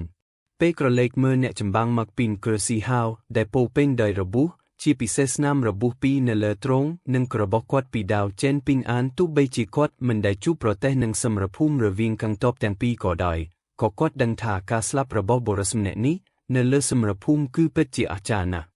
វិញ្ញាណបានងាកមើលទៅសាខាងមុខវិញរួចងាកមកនិយាយបន្តថាច័ន្ទហ្វាយអមតៈគឺជាអ្នករស់នៅលើភ្នំហើយប្រហែលជាយល់ថាយើងដែលជាខ្មោចដែលត្រូវបានឋានស៊ូកឺនិងផែនឌីបដិសេធមានកម្លាំងចិត្តរស់រានមានជីវិតច្រើនជាងអ្នកដែលនៅរស់នៅពេលដែលយើងស្លាប់យើងនឹងមិនឈប់ឈរអ្វីទាំងអស់ដើម្បីពន្យាអាយុជីវិតរបស់យើងដូច្នេះបន្ទាប់ពីការស្លាប់របស់យើងនៅក្នុងសមរភូមិអ្នកភូមិនិងទីហានដទៃទៀតវិញ្ញាណរបស់យើងនៅតែបន្តវង្វេងទាំងយប់ទាំងថ្ងៃឆ្ពោះទៅភាគខាងត្បូងបងប្អូនខ្លះមិនអាចត្រាំទ្រាំបានហើយបានស្លាប់ពាក់កណ្ដាលផ្លូវនៅទីនោះអ្នកផ្សេងទៀតបានតែដោស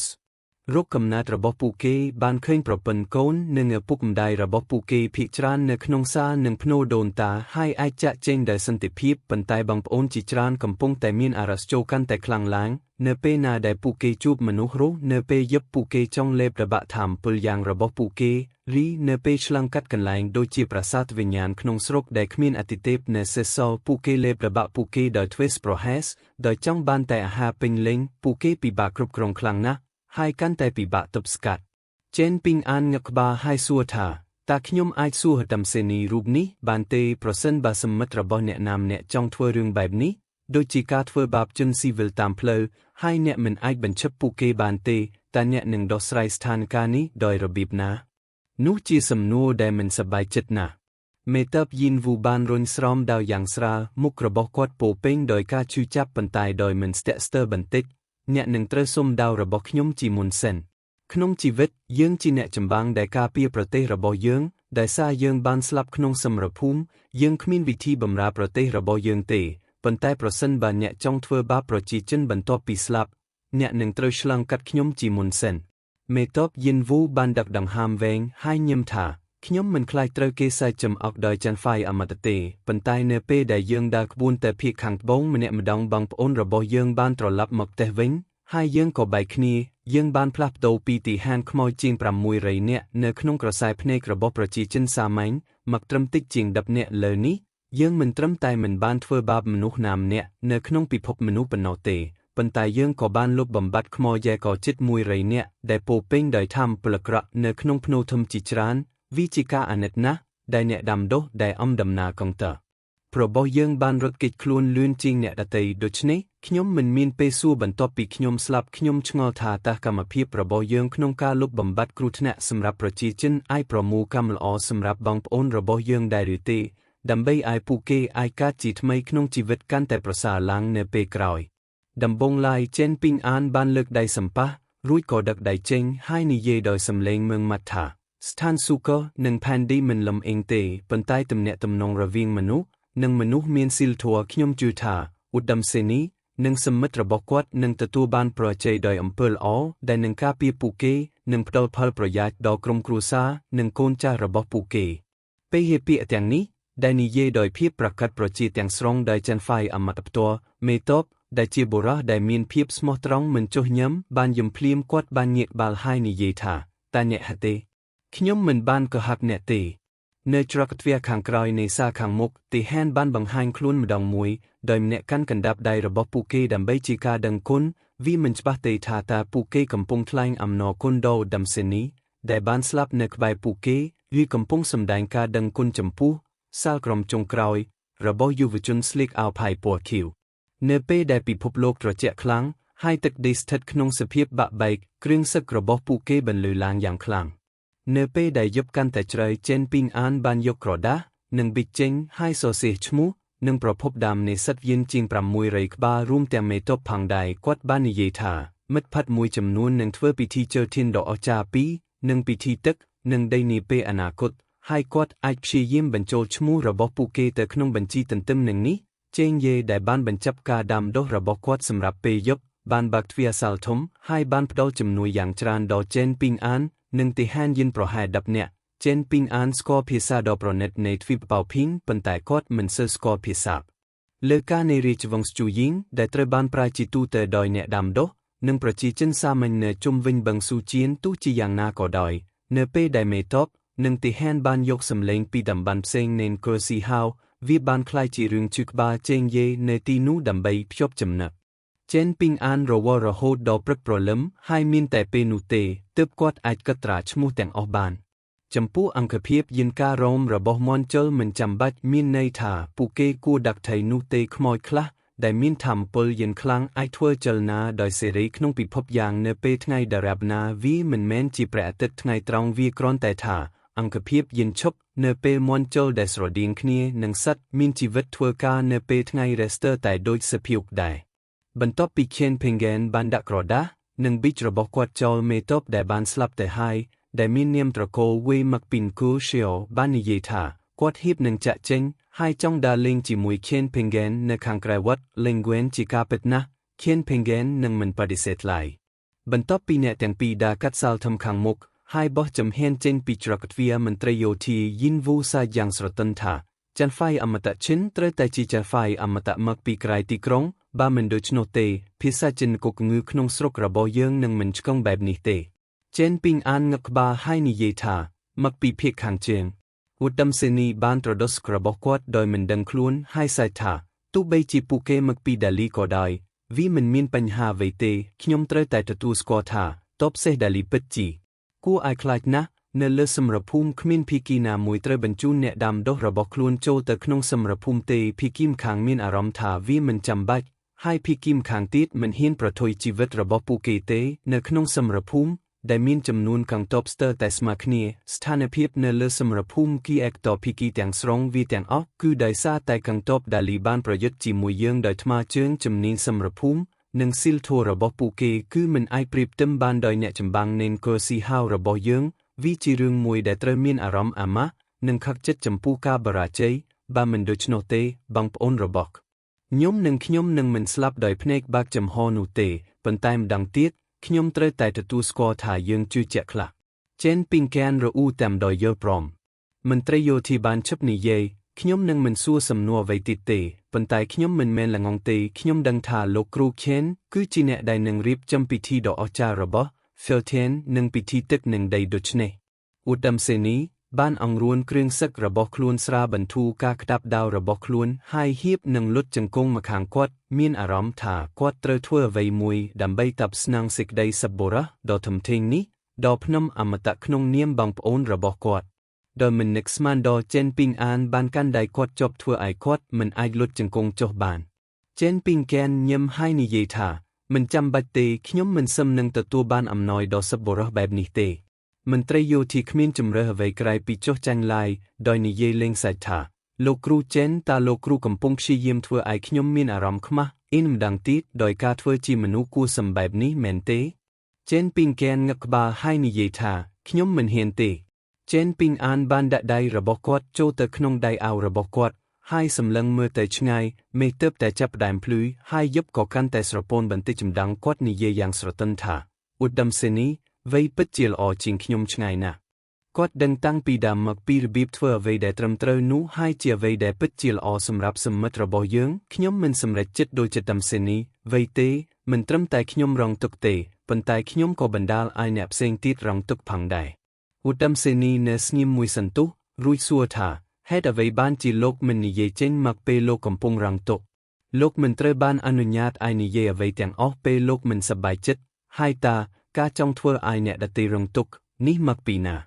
លោកម្ចាស់ខៀនទោះបីជាខ្ញុំជាមនុស្សក្រៃក៏ដោយខ្ញុំដឹងពីការលំបាកដែលខ្ញុំបានស៊ូត្រាំតាមផ្លូវវាមិនងាយស្រួលនោះទេជាពិសេសនៅពេលដែលសមិទ្ធរបស់ខ្ញុំបានងាកមកប្រឆាំងនឹងខ្ញុំទុក្ខវេទនាគឺអាក្រក់ជាងការត្រូវបានវាយដោយទ័ពសេះដល់លេទៅទៀតនៅពេលដែលខ្ញុំមានអារម្មណ៍ថាខ្ញុំមិនអាចបន្តទៅមុខទៀតបានខ្ញុំនឹងហាយឆ្មាំផ្ទាល់ខ្លួនរបស់ខ្ញុំមួយចំនួនមកវាយពួកគេបើមិនដូច្នោះទេខ្ញុំប្រហែលជាឈួតជាយូរមកហើយខ្ញុំគិតថាមុនពេលបងប្អូនរបស់ខ្ញុំបាត់បង់ស្មារតីហើយក្លាយជាខ្មោចសង្សឹកខ្ញុំនឹងក្លាយជាខ្មោចសង្សឹកដែលធ្វើទុក្ខពិភពលោកដូច្នេះ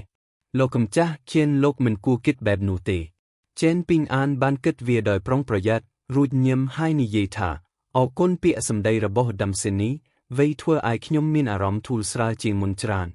មន្ត្រីយោធាដែលមាននាមត្រកូលវេបានសៃហើយនិយាយថាខ្ញុំមិនមែនជាឧត្តមសេនីតតែសោះគ្រាន់តែជាបុរសយោធាឋានៈទី6ប៉ុណ្ណោះតាមពិតទៅខ្ញុំជាមន្ត្រីដែលមានគុណសម្បត្តិប៉ុន្តែឧត្តមសេនីពិតប្រាកដដែលមានអំណាចពិតប្រាកដបានរត់គេចខ្លួនឬគេចផុតពីសមរភូមិដែលជាមូលហេតុដែលខ្ញុំអាចដឹកនាំបងប្អូនជាច្រើនពេលគាត់និយាយបែបនេះគាត់ក៏ជន់ជើងស្រាលរួចបោះចំហៀនចូលទៅក្នុងព្រិលនៅតាមចិញ្ចើមផ្លូវវាគ្រាន់តែធ្វើឲ្យខ្ញុំស្លាប់ប៉ុណ្ណោះគ្មានអ្វីជាវីរភាពទេគ្រាន់តែជារឿងគួរឲ្យខកចិត្តមួយប៉ុណ្ណោះចេនពីងអាននឹកឃើញអ្វីមួយហើយយកកាប់ការព្រិលមួយក្តាប់តូចចេញមកទាំងនេះជាកាអមតពីភ្នំអ្នកអាចប្រើវាដើម្បីស្រូបយកធម៌ពលវិញ្ញាណនិងរក្សាបញ្ញារបស់អ្នកពួកវាជាប្រភេទដែលមានតម្លៃតិចបំផុត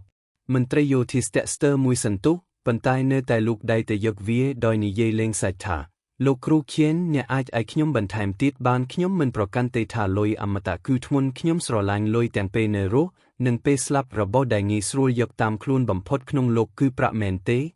ចេនពីងអានក្រវីដែរយ៉ាងរហ័សហើយសើចថាឥឡូវនេះខ្ញុំជាគណេឯក៏ហើយខ្ញុំឆ្លាតណាស់ក្នុងវិស័យជំនួញខ្ញុំដឹងច្បាស់ពីកន្លែងដែលអ្នកទាំងអស់គ្នាមកពីខ្ញុំគួរតែហៅកាក់ពីបេកាក់ដល់អ្នកសម្រាប់ធ្វើដំណើរនៅពេលយប់ខ្ញុំដឹងច្បាស់ពីអ្វីដែលអ្នកកំពុងនិយាយ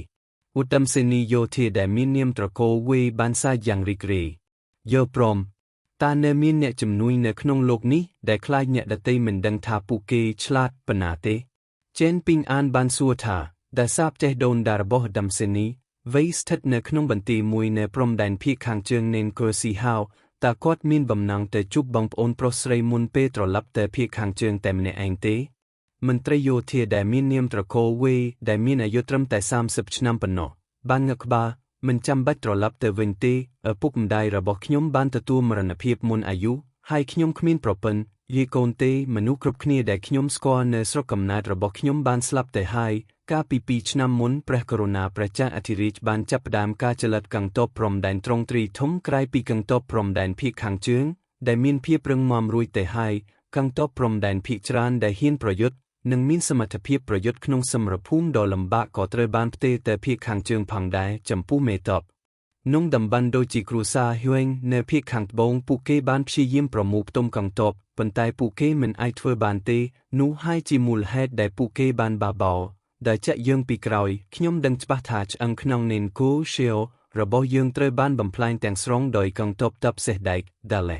ចេនពីងអានបាននិយាយយឺតថាឧត្តមសេនីវ័យប្រសិនបើអ្នកសុខចិត្តបន្ទាប់ពីអ្នកបានបញ្ចប់អ្វីគ្រប់យ៉ាងសូមទៅតែម្នាក់ឯងទៅកាន់ទីក្រុងយុនលើនៅលើបឹងស៊ូជៀនហើយស្វែងរកអ្នកហ្វឹកហាត់ដាវអាណាចក្រទី8ម្នាក់ឈ្មោះទូសេហ៊ូប្រសិនបើទូសេហ៊ូមិននៅក្នុងទីក្រុងទេសូមទៅជួបគ្រួសារលីវនៅភ្លុំលេនហើយសូមឲ្យបុព្វបុរសរបស់ពួកគេណែនាំអ្នកអំពីទូកដែលនឹងនាំអ្នកទៅកាន់កោះឈីងស៊ីមិនថាជាទូសេហ៊ូឬបុព្វបុរសគ្រួសារលីវទេគ្រាន់តែនិយាយថាអ្នកជាមិត្តរបស់ចេនពីងអាននៅពេលអ្នកមកដល់កោះឈីងស៊ីនរណាម្នាក់នឹងទទួលអ្នកអាចស្នាក់នៅច្រកចូលកោះឈីងស៊ីមួយរយៈសិននៅក្នុងផ្ទះរបស់សេងយេរហូតដល់យើងត្រឡប់មកវិញប្រសិនបើតំសេនីវ័យសុខចិត្តខ្ញុំអាចសរសេរសម្បត្តិមួយហើយផ្ដល់សញ្ញាសម្គាល់ដល់ឧត្តមសេនីវ័យមន្ត្រីយោធាដែលមាននាមត្រកូលវេបានសួរទាំងញឹមថាតើវាអាចទៅរួចទេដែលលោកគ្រូខេនរឿនរណាម្នាក់ដែលជិតស្និទ្ធនឹងគាត់មានជំនាញខាងសិល្បៈខ្មោចតើអ្នកមានគម្រោងបណ្ដុះបណ្ដាលខ្ញុំឲ្យក្លាយជាមេតបខ្មោចមែនទេ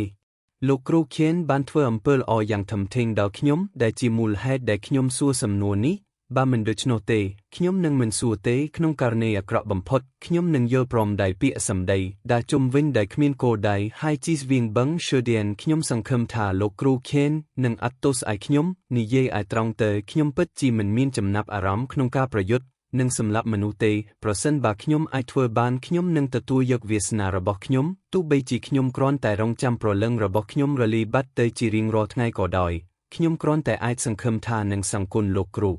ជេនវិញនៅក្នុងជាតិក្រោយរបស់ខ្ញុំជេនពីងអានងឹកក្បាលហើយនិយាយថាទោះបីជាខ្ញុំដឹងពីបច្ចេកទេសសម្ងាត់មួយចំនួននៃផ្លូវខ្មោចហើយមានវត្ថុបុរាណពីរដែលសមស្របសម្រាប់ខ្មោចនិងសត្វវៀនរស់នៅក៏ដោយខ្ញុំមិនចង់ឲ្យឧត្តមសេនីវ័យបម្រើខ្ញុំទេខ្ញុំគ្រាន់តែមិនចង់ឲ្យឧត្តមសេនីវ័យបាត់ខ្លួនទៅដោយគ្មានអ្វីសោះនៅពេលដែលយើងទៅដល់កោះឈីងស៊ីទីតាំងអនាគតរបស់គាត់នឹងអាស្រ័យលើគាត់ទាំងស្រុងដែលរៀបណាគាត់ទុកចិត្តខ្ញុំទោះបីជាឧត្តមសេនីវ័យចង់ក្លាយជាឧត្តមសេនីខ្មោចក៏ដោយខ្ញុំនឹងមិនយល់ព្រមទេនោះនឹងជាការប្រមាថដល់អ្នកដទៃនិងដល់ខ្លួនខ្ញុំបុគ្គលអាក្រក់ឈ្មោះវេបានចាប់ដៃរបស់គាត់ហើយនិយាយថាឥឡូវនេះអ្នកនិយាយវាហើយខ្ញុំធូរស្រាលហើយការរស់នៅពី3ថ្ងៃទៀតគឺដូចជាការរកបានពី3ថ្ងៃទៀតចំពោះចំនួនប្រាក់អមតៈដែលលោកគ្រូខេនបានចំណាយក្នុងអំឡុងពេលនេះខ្ញុំនៅតែនិយាយថាខ្ញុំនឹងសង់វាវិញនៅជាតិក្រោយរបស់ខ្ញុំប្រសិនបើខ្ញុំមានឱកាសប្រសិនបើខ្ញុំមិនមានឱកាសទេនោះខ្ញុំគ្រាន់តែនិយាយថាលោកគ្រូខេនមិនឆ្លាតគ្រប់គ្រាន់ជាកណេរ៉ៃកទេចេនពីងអានបានដោះផ្លែល្ពៅចិញ្ចឹមដល់ចេញហើយផឹកស្រាបន្តិចវាខំរណាស់ដែលខ្ញុំមិនចង់នៅភ្ញាក់ខ្ញុំគ្រាន់តែចង់ផឹកត្រឡប់ទៅវត្តលីងគួនវិញចេនពីងអានបានសរសេរសម្បត្តិមួយប្រកល់គ្រឿងអេសរីសឺចង្គៀងយ៉ាងឈីនិងក្រដាសអេសេយតូចមួយរួចប្រកល់វាទាំងអស់ទៅឲ្យមន្ត្រីយោធានាមត្រកូលវ័យគាត់ក៏បានលួចយកកាក់ថ្ងៃឈប់សម្រាករដូវក្តៅតូចមួយទៅឲ្យគាត់ដោយសម្ងាត់ពេលខ្ញុំធ្វើរឿងទាំងអស់នោះចាប់វាក៏ភ្លឺឡើងហើយចំពុះទី492គំនិតរបស់យុវជនម្នាក់ច្បាស់ណាស់វិញ្ញាណអាក្រក់ទាំងអស់ស្នាក់នៅជាបណ្ដោះអាសន្ននៅក្នុងសាលខាងមុខនៃវត្តលីងគួនចេនពីងអានបានត្រឡប់ទៅសាលធំវិញជាកន្លែងដែលសេងយេបានវេចខ្ចប់ទៅវ៉ាន់របស់គាត់ហើយបានលើកប្រអប់ស៊ីរបស់គាត់ពីលើស្មារួចហើយចេនពីងអានបានលើកដៃសម្ប៉ះរូបសំណាកទេវតាដែលលាបពណ៌រួចនិយាយសុំទោសដល់សំឡេងទាបថាយើងទាំងពីរនឹងស្នាក់នៅទីនេះយប់នេះហើយក្រុមទីហែនយីននៅក្នុងសាលខាងមុខក៏នឹងស្នាក់នៅទីនេះដែរយើងសូមអភ័យទោសចំពោះភាពរអាក់រអួលនេះសេងយេគ្មានជំរើសអ្វីក្រៅពីចាប់ដៃសុំទោសដែរនៅពេលដែលពួកគេដើរចេញពីសាលធំហើយឆ្លងកាត់សាលខាងមុខមន្ត្រីយោធាដែលមាននាមត្រកូលវេគ្រាន់តែចាប់ដៃលាបុរសទាំងពីរនាក់ដោយមិននិយាយពាក្យថ្លែងអំណរគុណអ្វីបន្ថែមទៀតឡើយបន្ទាប់ពីចាក់ចេញពីវត្តលីងគួនពួកគេបានបន្តដំណើរទៅភាគខាងជើងពេលពួកគេដើរកាត់ព្រើលសេងយេបានសួរយ៉ាងស្រទន់ថាលោកឆេនតើខ្ញុំអាចសួរសំណួរមួយបានទេចេនពីងអានបានមិនចុះចាប់ព្រើលមួយក្តាប់តូចលុបមុខធម្មតារួចនិយាយទាំងញឹមថានិយាយមកចុះសេងយេបានសួរថាលោកឆេនហេតុអ្វីបានជាលោកចាយលុយបែបនេះ នៅលើកោះម៉ាយឺលោកគ្រូនិងអ្នកដទៃទៀតបាននិយាយថាពួកយើងជាអ្នកដាំដុះគឺជាអ្នកខ្ចីខ្ជាយលុយបំផុតប្រសិនបើអ្នកមិនដឹងពីរបៀបសន្សំសំចៃក្នុងរឿងតូចតាចទេអ្នកនឹងត្រូវកំណត់ឲ្យគ្មានអនាគតក្នុងជីវិតនេះទេចេនពីងកែនញឹមហើយសួរទៅវិញថាបើដូច្នោះតើអ្នកគិតថាខ្ញុំមានអនាគតភ្លឺស្វាងឥឡូវនេះទេសេងយេក៏សឹកបាល់ហើយនិយាយថាពិតណាស់លោកឆេនគឺជាអ្នកដាំដុះលំដាប់កំពូលរួចទៅហើយចេនពីងអានបាននិយាយថារួចរាល់ហើយយ៉ាងណាក៏ដោយខ្ញុំត្រូវបានគេចាត់ទុកថាជាអ្នកដាំដុះដ៏អស្ចារ្យម្នាក់រួចទៅហើយនៅក្នុងក្រសែភ្នែករបស់អ្នកវាមិនមានបញ្ហាទេប្រសិនបើខ្ញុំមិនសន្សំសំចៃម្ដងការសេងយេតែងតែមានអារម្មណ៍ថាលោកចេនដែលតែងតែស្មោះត្រង់ចំពោះអ្នកដទៃចិត្តណាមិនបានពន្យល់គាត់ឲ្យបានច្បាស់លាស់អំពីបញ្ហានេះទេទោះជាយ៉ាងណាក៏ដោយឃើញថាលោកចេនមិនព្រមនិយាយលម្អិតសេងយេមានការខ្មាស់អៀនពេកក្នុងការសួរបន្ថែមចេនពីងអានដឹកដង្ហើមធំថាយប់មិញយើងបានស្នាក់នៅវត្តលីងគួនតើអ្នកដឹងពីប្រភពដើមនៃលីងគួននិងភារកិច្ចរបស់ទេវតាទាំងនេះទេសេងយេងឹកក្បាលហើយនិយាយថាខ្ញុំគ្រាន់តែលោកគ្រូរបស់ខ្ញុំនិយាយថាពួកគេជាអាទិទេពដាវហើយប្រភពដើមរបស់ពួកគេថែមទាំងចាស់ជាងអាទិទេពភ្នំនិងទឹកទៅទៀតសេងយេងឹកក្បាលហើយនិយាយថាបើដូច្នោះខ្ញុំនឹងសរសេរវាចុះខ្ញុំប្រហែលជាត្រូវការវានៅថ្ងៃណាមួយចេនពីងកែនញាក់មកមើលសេងយេហើយញឹម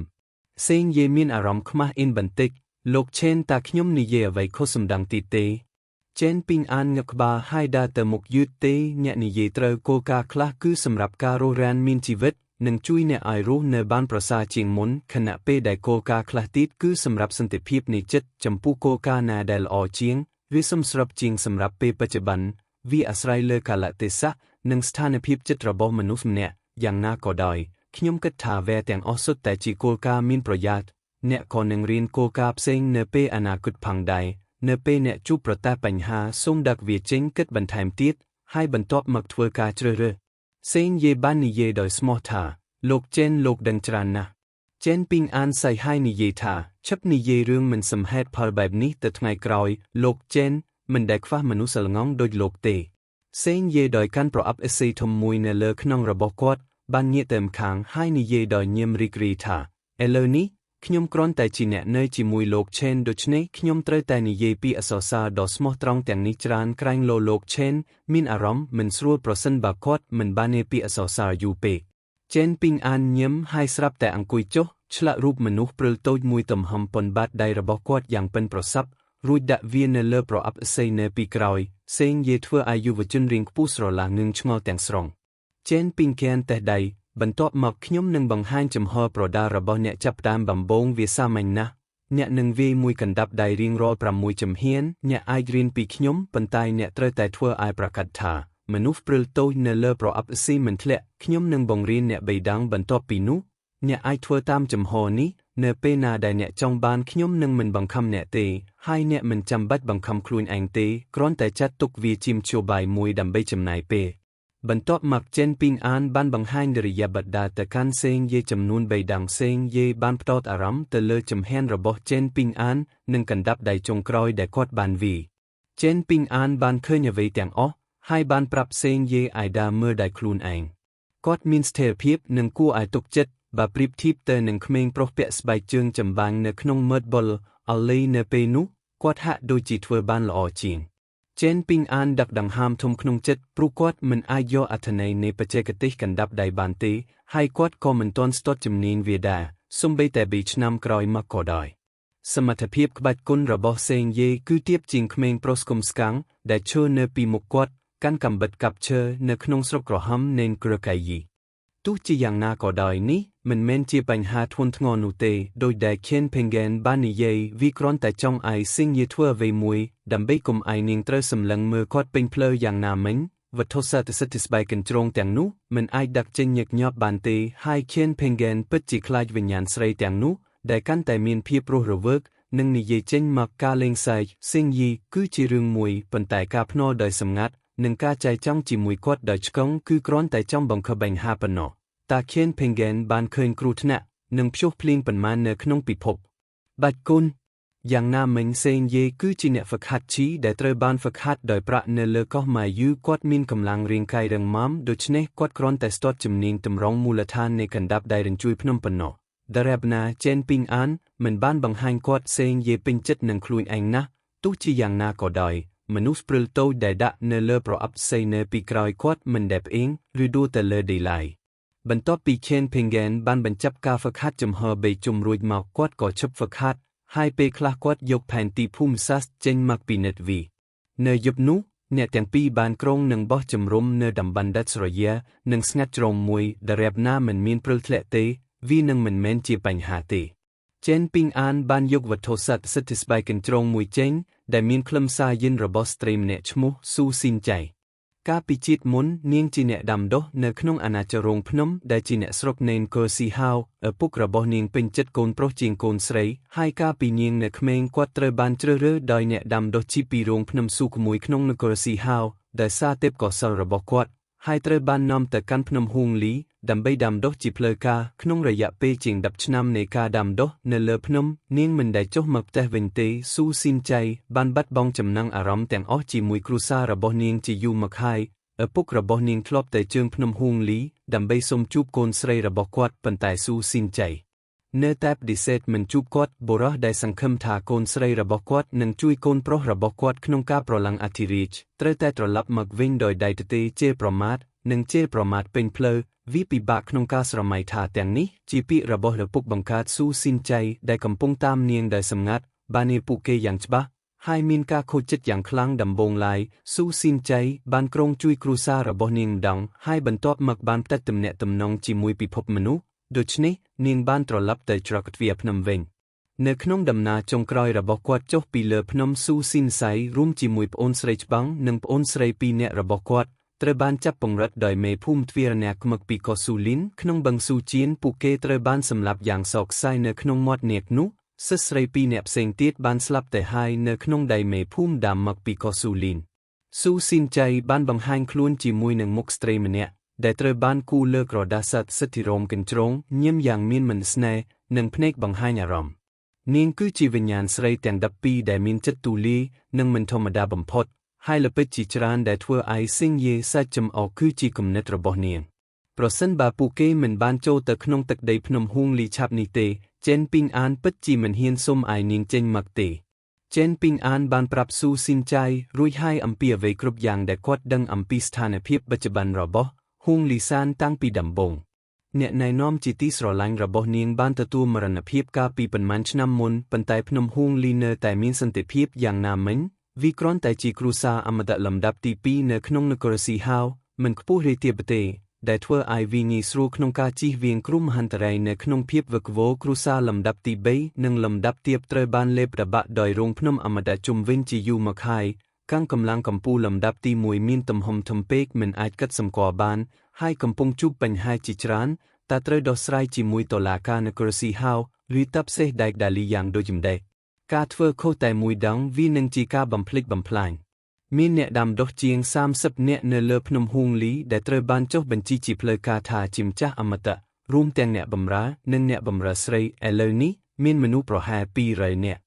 បំណងប្រាថ្នាចុងក្រោយរបស់ស៊ូស៊ីនចៃគឺត្រឡប់ទៅភ្នំហួងលីវិញដើម្បីអុជធូប3ដាមនៅភ្នំម្ចាស់របស់គាត់និងសារដូនតាហើយគាត់មិនមានសំណើអ្វីផ្សេងទៀតទេគាត់មិនទាំងគិតចង់រស់នៅក្នុងវិមានយ៉ាម៉ាឬនៅក្នុងច្បាប់ចម្លងនៃព្រះបន្លាលីវលីផាំង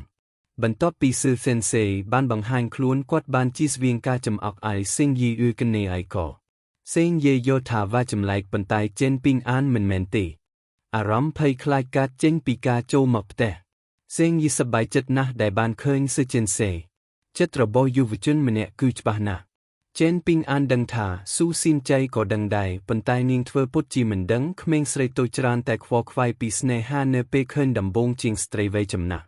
វាជាការពិតដែលមិនអាចប្រកែកបានថាបុរសចាប់អារម្មណ៍នឹងសម្រស់របស់ស្ត្រីហើយស្ត្រីក៏ចាប់អារម្មណ៍នឹងភាពសង្ហារបស់បុរសដែរគ្មានអ្វីគួរឲ្យភ្ញាក់ផ្អើលនោះទេសេងយេកំសត់ណាស់ជាបុរសវ័យក្មេងរៀងខ្ពស់ម្នាក់នេះស្ថិតក្នុងស្ថានភាពល្អជាងម៉ាយៀនជឺដែលជាអ្នកហ្វឹកហាត់ខ្មោចរបស់ជូសៀនហ្វូប៉ុន្តែមិនល្អជាងនេះប៉ុន្មានទេដែលឃើញថាស៊ូស៊ីនសៃមើលទៅមានការព្រួយបារម្ភចេនពីងអានក៏បដូរចិត្តហើយប្រាប់សេងយេឲ្យគេង1ម៉ោងឬ2ម៉ោងទៀតបន្ទាប់ពីការហ្វឹកហាត់របស់គាត់ហើយបន្ទាប់មកធ្វើដំណើរមួយយប់សេងយេកំរមានឱកាសធ្វើអ្វីមួយសម្រាប់ស៊ូស៊ីនសៃណាស់ ដូច្នេះគាត់បានគោះទ្រង់របស់គាត់ដោយធម្មជាតិហើយនិយាយដោយភាពរីករាយយ៉ាងខ្លាំងដែលធ្វើឲ្យចេនពីងអានយកដៃរបស់គាត់ទៅប៉ះថ្ងាសរបស់គាត់យ៉ាងណាមិញគាត់នៅតែជាសត្វស្លាបដែលទើបនឹងកើតដែលមិនធ្លាប់ហាកាត់គុំផ្កាយ៉ាងណាក៏ដោយខៀនផេងហ្គេននៅតែផ្ដល់ឱកាសឲ្យស៊ីងយេដោយដើរចេញតែម្នាក់ឯងហើយទុកស៊ឺហ្វិនសេនៅក្បែរភ្លើងចម្រុំដើម្បីការពារស៊ីងយីនៅពេលដែលគាត់កំពុងដាំដុះ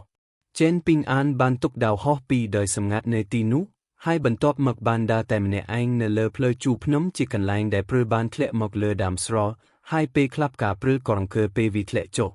ញាក់មកខ្ញុំឃើញស៊ូស៊ីនចៃរត់មករកខ្ញុំយ៉ាងលឿនលើកសម្ពត់របស់នាងឡើងហើយចិត្តណែបង្កើតសម្លេងនៅលើព្រើលដែលបន្សល់ទុកដានជើងវែងនៅពីក្រោយនាងនេះមិនមែនដោយសារតែនាងជាអ្នកដាំដុះនៅក្នុងអាណាចក្ររោងភ្នំកាលពីជាតិមុនរបស់នាងនោះទេប៉ុន្តែដោយសារតែសម្រស់នៃវត្ថុស័ក្តិសិទ្ធិស្បែកកញ្ជ្រងរបស់គ្រួសារស៊ូនៃទីក្រុងឈីងហ្វេងដែលជាអ្នករកស៊ីរបស់ពួកគេអាចធ្វើរឿងទាំងនេះបានដោយគ្មានការលំបាកមេខ្ពស់ហើយផែនឌីក៏ធំទូលាយហើយមានអច្ឆរិយៈគ្រប់បែបយ៉ាងអ្នកដែលដាំដុះខ្លួនឯងកាលណាពួកគេឡើងខ្ពស់តែងតែឃើញទេសភាពដ៏ស្រស់ស្អាតជាងនៅជើងភ្នំទៅទៀតស៊ូស៊ីនសៃបានមករកចេនពីងអានហើយដើរក្បែរគាត់ទាំងសាច់ថាលោកចេនពិតជាមិនដឹងពីរបៀបធ្វើជាអ្នកគូបកងទេតែអ្នកមិនឃើញទេថាខ្ញុំមិនចាប់អារម្មណ៍នឹងសេងយាយក្មេងប្រុសល្ងងនោះសូម្បីតែបន្តិចចេនពីងអានញឹមយ៉ាងស្រទន់បើអ្នកមិនចាប់អារម្មណ៍ទេនោះអ្នកមិនចាប់អារម្មណ៍ទេខ្ញុំមិនបង្ខំអ្នកឲ្យធ្វើអ្វីទេប៉ុន្តែកុំធ្វើបាបអារម្មណ៍នាងដោយចិត្តណាអ្នកនាងស៊ូនឹងមានសន្តិភាពនិងស្ងប់ស្ងាត់ខ្លះចាប់ពីពេលនេះទៅប៉ុន្តែខ្ញុំនឹងនៅតែចំណាយពេលច្រើនឆ្នាំជាមួយក្មេងប្រុសល្ងងនោះស៊ូស៊ីនចៃធ្វើពុតជាភ្ញាក់ផ្អើលហើយនិយាយទាំងញឹមថាតើអ្នកប្រាញ់ដូចជាលោកចេននឹងខ្វល់ពីអារម្មណ៍របស់ក្មេងប្រុសល្ងងម្នាក់មែនទេបើគាត់មិនស្ដាប់បង្គាប់គ្រាន់តែវាគាត់រហូតដល់គាត់ដឹងពីរបៀបគោរពប្រតិបត្តិនោះហើយជារបៀបដែលយើងជាអ្នកដាំដុះប្រៃនៃបឹងស៊ូជៀនយើងមិនចាំអំពើល្អទេយើងចាំតែការវាដំប៉ុណ្ណោះចេនពីងអានសៃដោយកំហឹងថាខ្ញុំមិនខ្វល់ពីនិយាយជាមួយអ្នកទេស៊ូស៊ីនសៃស្រាប់តែលូកដៃទៅចាប់ដៃចេនពីងអានប៉ុន្តែចេនពីងអានបានលោតចេញហើយគេចចេញដោយសម្លឹងមើលនាងហើយនិយាយថាអ្នកនឹងចាំការវាដំនេះមែនទេស៊ូស៊ីនសៃបានយកដៃបិទមាត់ហើយសើចរួចវ៉ាន់ចុះហើយបង្កើតជាបាព្រើលរួចសួរដោយធម្មតាថាកន្ត្រកឈូងតូចរបស់លោកឆេននៅឯណាខ្ញុំអាចជួយដុតភ្លើងបានចេនពីងកែនងឹកក្បាលហើយនិយាយថាកុំខ្ជិះខ្ជីឈូងអីនៅលើកោះឈីងស៊ីយើងមិនចាំបាច់បារម្ភពីវាទេពេលយើងអស់ឈូងអ្នកណាម្នាក់នឹងជួយយើងបំពេញវាឡើងវិញប៉ុន្តែនៅទីនេះបើយើងអស់ឈូងយើងត្រូវចំណាយដោយខ្លួនឯងនៅផ្សារវាធ្វើឲ្យដៃយើងកក្ដៅប៉ុន្តែវាធ្វើឲ្យបេះដូងយើងឈឺចាប់ទោះបីជាស៊ូស៊ីនសៃបានបង្ហាញខ្លួនច្រើនដងតាមផ្លូវហើយបានជួបប្រទះនឹងភាពកំណាញ់របស់កណេរៃកូរួយហើយក៏ដោយក៏គាត់នៅតែយល់ថាវាជារឿងថ្មីនិងគួរឲ្យចាប់អារម្មណ៍នាងបានសួរសំណួរនោះយ៉ាងជាក់លាក់ដើម្បីស្ដាប់ចម្លើយនោះស៊ូស៊ីនសៃបានដើរនៅពីមុខចេនពីងអានរួចដើរទៅក្រោយហើយនិយាយទាំងញឹមថាពេលអ្នកទៅដល់ភ្នំហួងលីលោកចេនប្រកាសជាបានញ៉ាំអាហារបំពង Osmander's Street Fried Dog Twisted ដ៏ស្រួយឆ្ងាញ់នៅក្នុងទីប្រជុំជននៅជើងភ្នំមានតែពេលនោះទេទើបដំណើរកម្សាន្តនេះមានតម្លៃវាជាការល្អបំផុតក្នុងការទិញថង់ធំមួយដើម្បីយកតាមខ្លួនចេនពីងអានបាននិយាយដោយកំហឹងថាតើអ្នកនឹងបង់ប្រាក់ទេស៊ូស៊ីនចៃបង្វិលភ្នែករបស់គាត់ហើយនិយាយថាអូលោកឆេនជាទីស្រឡាញ់របស់ខ្ញុំឆេនចាស់អមតៈអ្នកបានធ្វើដំណើរដ៏វែងឆ្ងាយរួចទៅហើយអ្នកនៅតែខ្វល់ពីប្រាក់ពីបេតាលិនទីទើចេនពីងអានសៃហើយនិយាយថាច្បាស់ណាស់នាងជាក្មេងស្រីដែលមិនចេះគ្រប់គ្រងគ្រួសារតែនាងហ៊ានមើលងាយសេងយាយដែលស្មោះត្រង់និងទីងត្រង់យ៉ាងដូចម្ដេចទេស៊ូស៊ីនសៃខឹងយ៉ាងខ្លាំងហើយបានគប់បាព្រិលនោះនៅក្នុងដៃចេនពីងអានដែលកំពុងតែញ៉ៃមុខបន្តិចរួចទៅហើយបានគេចវាយ៉ាងងាយស្រួលស៊ូស៊ីនសៃហៀបនឹងបង្កើតបាព្រិលមួយទៀតពេលដែលចេនពីងអានប្រញាប់និយាយថាឈប់ទៅខ្ញុំមិនចង់ឲ្យសេងយាយយកច្រឡំយើងទេស៊ូស៊ីនចៃពិតជាឈប់ហើយនិយាយលេងថាលោកចេនតើលោកប្រងើយកន្តាយនឹងទន្លេឬមួយលោកមានបំណងប្រាថ្នាតែគ្មានភាពក្លាហានចេនពីងអានញឹមហើយនិយាយថាវាមិនមែនជាអ្វីដែលខ្ញុំអាចប្រាប់អ្នកខាងក្រៅបានទេស៊ូស៊ីនសៃសម្លឹងមើលទៅក្នុងភ្នែកយុវជននោះហើយធ្វើមុខដូចជាចង់និយាយអូលោកឆេនក្បាលរឹងរបស់យើងពិតជាមាននារីម្នាក់ដែលគាត់ចូលចិត្តមែនអូយខ្ញុំចាំងការភ្នាល់ទៀតហើយចេនពីងអានសៃបិទមាត់ជាចុងក្រោយចេនពីងអានបានប្រាប់ស៊ូស៊ីនសៃឲ្យត្រឡប់ទៅសេងយីវិញសិនដោយនិយាយថាគាត់ចង់ដើរលេងបន្តិចទៀត ស៊ូស៊ីនសៃបានចំអកឯគាត់ដោយនិយាយថាគាត់ជាកញ្ជ្រងចាស់ដ៏មានល្បិចក៏រួយតែហើយតាំងពីនៅក្មេងហើយឆ្ងល់ថាតើគាត់បានបំផ្លាញក្មេងស្រីប៉ុន្មាននាក់ទើបមានគំនិតល្អិតល្អន់បែបនេះចេនពីងអានបានទទួលយកវាជាការកាត់សម្គាល់ដ៏សប្បុរសមួយហើយមិនបានប្រកាន់វាប្រឆាំងនឹងនាងឡើយស៊ូស៊ីនសៃបានត្រឡប់ទៅខាងសេងយីវិញហើយអង្គុយក្បែរភ្លើងចម្រុំចេនពីងអានមិនបានត្រឡប់មកវិញយូរទេបន្ទាប់ពីសេងយេបានបញ្ចប់ការហ្វឹកហ្វឺនរបស់គាត់បានឃើញស៊ូស៊ីនចៃនៅក្បែរគាត់ហើយគ្រាន់តែញញឹមយ៉ាងល្ងង់ខ្លាបន្ទាប់ពីត្រឡប់មកវិញចេនពីងអានបានបន្តដំណើររបស់គាត់ដោយសារតែគាត់នៅជិតទឹកដីនៃរោងភ្នំអមតៈចេនពីងអានមិនបានយកវត្ថុស័ក្តិសិទ្ធិរោមកញ្ជ្រោងចំនួន9ដែលនៅសល់ចេញទេគាត់ធ្លាប់បានធ្វើដូចគ្នានេះដែលកាលពីអតីតកាលនៅពេលឆ្លងកាត់ប្រាសាទនៃព្រះភ្នំនិងព្រះទឹករាលប្រាសាទស៊ីវិលនិងយោធានៃព្រះទីក្រុងតាមពិតទៅបន្ទះថ្មត្បូងដែលតម្កល់នៅលើកោះឈីងស៊ីក្នុងបឹងស៊ូជៀននឹងមិនបង្ខំបញ្ហាអ្វីឡើយលើសពីនេះនគរស៊ីហៅដែលនៅជិតបឹងស៊ូជៀនដែលពោពេញទៅដោយអ្នកដាំដុះដែលមិនទាន់បានដាំដុះជាទូទៅមិនមានអារម្មណ៍ភ័យខ្លាចចំពោះមនុស្សនិងព្រឹត្តិការណ៍ដ៏អស្ចារ្យជាច្រើនដែលហាក់ដូចជាមិនគួរឲ្យជឿនៅក្នុងនគរតូចដទៃទៀតនោះទេវាគ្រាន់តែដោយសារតែចេនពីងអានទទូចថាស៊ូស៊ីនចៃនិងសិទ្ធិយីន9អ្នកផ្សេងទៀតគ្រាន់តែត្អូញត្អែពី3ពាក្យដែលស្ដាប់ទៅដូចជាពួកគេកំពុងត្អូញត្អែទៅកាន់មនុស្សចាស់ជាងការត្អូញត្អែនៅល្ងាចមួយពេលប្រលប់ខ្មោចនិងពួកគេទាំងពីរនាក់បានមកដល់ទីក្រុងតូចមួយនៅជើងភ្នំហួងលីមុនពេលឡើងភ្នំចេនពីងអានទោះបីជាស្ទាក់ស្ទើរក្នុងការចំណាយលុយក៏ដោយក៏នៅតែទិញម្សៅបំពង់ Osmanders Street មួយថោងដែលជាប្រភេទថ្លៃបំផុតដែលមានការបំពេញចម្រុះហើយអាយវីទ័រស៊ូស៊ីនចៃនិងសេងយេវីពិតជាក្រៀមនិងផ្អែមណាស់បន្ទាប់ពីញ៉ាំបាន2-3ខាំចេនពីងអានបានញាក់មកទិញថោងធំ2បន្ថែមទៀតពេលដែលគ្មានអ្នកណាចាប់អារម្មណ៍គាត់ក៏លួចដាក់វាចូលក្នុងឃ្លាំងផ្ទាល់ខ្លួនរបស់គាត់ដែលឃើញមុខញឹមរបស់ស៊ូស៊ីនចៃចេនពីងអានបានធ្វើពុតជាមិនឃើញវាអ្នកដាំដុះ2នាក់ដែលយាមទ្វារភ្នំហួងលីគឺជាសិស្ស2នាក់នៃអាណាចក្រទាំង5ខាងក្រោមដែលមានសមត្ថភាពខ្សោយម្នាក់ចាស់និងម្នាក់ទៀតក្មេងនៅពេលដែលខៀនភេងហ្គេនបានយកបន្ទះថ្មយេដេដ៏រស់រវើកចេញពីកោះអ៊ីនជាហើយពន្យល់ដោយសង្ខេបអំពីគោលបំណងរបស់គាត់អ្នកទាំងពីរមានការភ្ញាក់ផ្អើលយ៉ាងខ្លាំងពួកគេមិនមានបំណងប្រាប់អ្នកដទៃសូម្បីតែបន្តិចហើយបាននាំពួកគេទាំង3នាក់ឡើងលើភ្នំដោយផ្ទាល់ចេនពីងអានមិនបានលាក់បាំងអត្តសញ្ញាណរបស់ស៊ូស៊ីនចៃឬរឿងទាំងពីរនោះពីហួងលីសានទេអ្នកដាំដុះចាស់ពិតជាចងចាំឈ្មោះស៊ូស៊ីនសៃយ៉ាងណាមិញនាងធ្លាប់ជាជំរើសរបស់ភ្នំហួងលីជាស្ត្រីអស្ចារ្យម្នាក់ដែលពួកគេបានដាក់ក្តីសង្ឃឹមខ្ពស់ទោះជាយ៉ាងណាក៏ដោយហេតុការណ៍សោកនាដកម្មនៅជើងភ្នំបានធ្វើឲ្យភ្នំហួងលីគ្មានបំណងស្វែងរកការសង្សឹកឡើយផ្ទុយទៅវិញពួកគេថែមទាំងបានបញ្ជូននរណាម្នាក់ទៅកាន់កោះស៊ូលីនក្នុងបឹងស៊ូជៀនដើម្បីសុំទោសបុព្វបុរសរបស់ពួកគេដែលជាអមតៈចាស់នៃអាណាចក្រទ្វេរនាគជាការពិតណាស់ពួកគេក៏មានបំណងចង់ប្រែក្លាយសំណាងអាក្រក់ទៅជាសំណាងល្អនិងសង្ឃឹមថានឹងបង្កើតទំនាក់ទំនងជាមួយកោះស៊ូលីនដើម្បីមកពួកគេអាចលើកវដានៅលើភ្នំហួងលីនិងរារាំងនិកាយសត្រូវទាំងជិតទាំងឆ្ងាយទោះជាយ៉ាងណាក៏ដោយកោះស៊ូលីនបានបដិសេធមិនអនុញ្ញាតឲ្យអ្នកដាំដុះភ្នំហួងលីចូលទៅក្នុងទ្វាររបស់ពួកគេទេដោយមិនបង្ហាញការគោរពដល់ពួកគេតតែសោះជាសំណាងល្អបន្ទាប់ពីអ្នកដាំដុះបានត្រឡប់ទៅភ្នំហួងលីវិញគាត់បានផ្សព្វផ្សាយពាក្យចចាមអារាមមិនច្បាស់លាស់មួយចំនួនដោយចេតនាដែលបាននាំមកនូវអត្ថប្រយោជន៍ជាក់ស្ដែងមួយចំនួនដល់និកាយរបស់គាត់ដូច្នេះពេលថាមានសរចិនដ៏គួរឲ្យគោរពម្នាក់មកពីកោះឈីងស៊ីបានមកលេងអ្នកដាំដុះចាស់មិនហ៊ានធ្វេសប្រហែសឡើយមិនយូរប៉ុន្មានមេដឹកនាំនៃនិកាយហួងលីសានបានចេញពីលំនៅឋានរបស់គាត់អំដោយអ្នកដាំដុះដ៏មានអំណាចជាច្រើនអ្នកមកពីភ្នំដើម្បីទទួល Idol Shen ដែលពិបាកចូលទៅជិត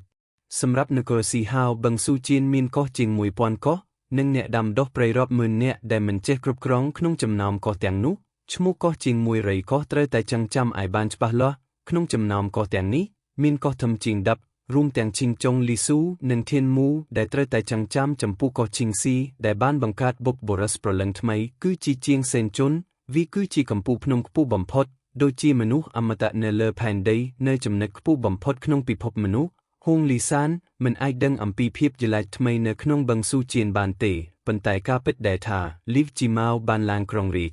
យីដល់ជោគជ័យជាស្ដេចចាំងហ៊ូនៅតែជាចំណេះដឹងទូទៅក្នុងចំណោមអ្នកដាំដុះស្ទើរតែទាំងអស់នៅលើភ្នំក្នុងនគរស៊ីហៅលើកលែងតែនិកាយឋានៈទាបទាំងនោះដែលត្រូវបានញែកចេញពីពិភពលោក ពេលឃើញមុខដែលធ្លាប់ស្គាល់របស់ឯកោហឿងលេសែនស៊ូស៊ីនសៃមានអារម្មណ៍រំភើបឡើងស្រក់ទឹកភ្នែកលុតជង្គង់ចុះភ្លាមហើយយំសោកដោយមិនអាចគ្រប់គ្រងបានសកម្មភាពនេះបានធ្វើឲ្យបុព្វបុរសចាស់និងប្រជាជននៅហឿងលេសែនភ្ញាក់ផ្អើលបន្ទាប់មកចេនពីងអានបានប្រើភាសាដ៏ឆ្លាតវៃហើយនិយាយឡើងវិញនៅពាក្យដែលគាត់បាននិយាយទៅកាន់អ្នកដាំដុះនៅច្រកទ្វារភ្នំគំនិតទាំងនេះសុទ្ធតែបានមកពីការស្រមើស្រមៃរបស់ស៊ូស៊ីនសៃផ្ទាល់ចេនពីងអានគ្រាន់តែចម្លងវា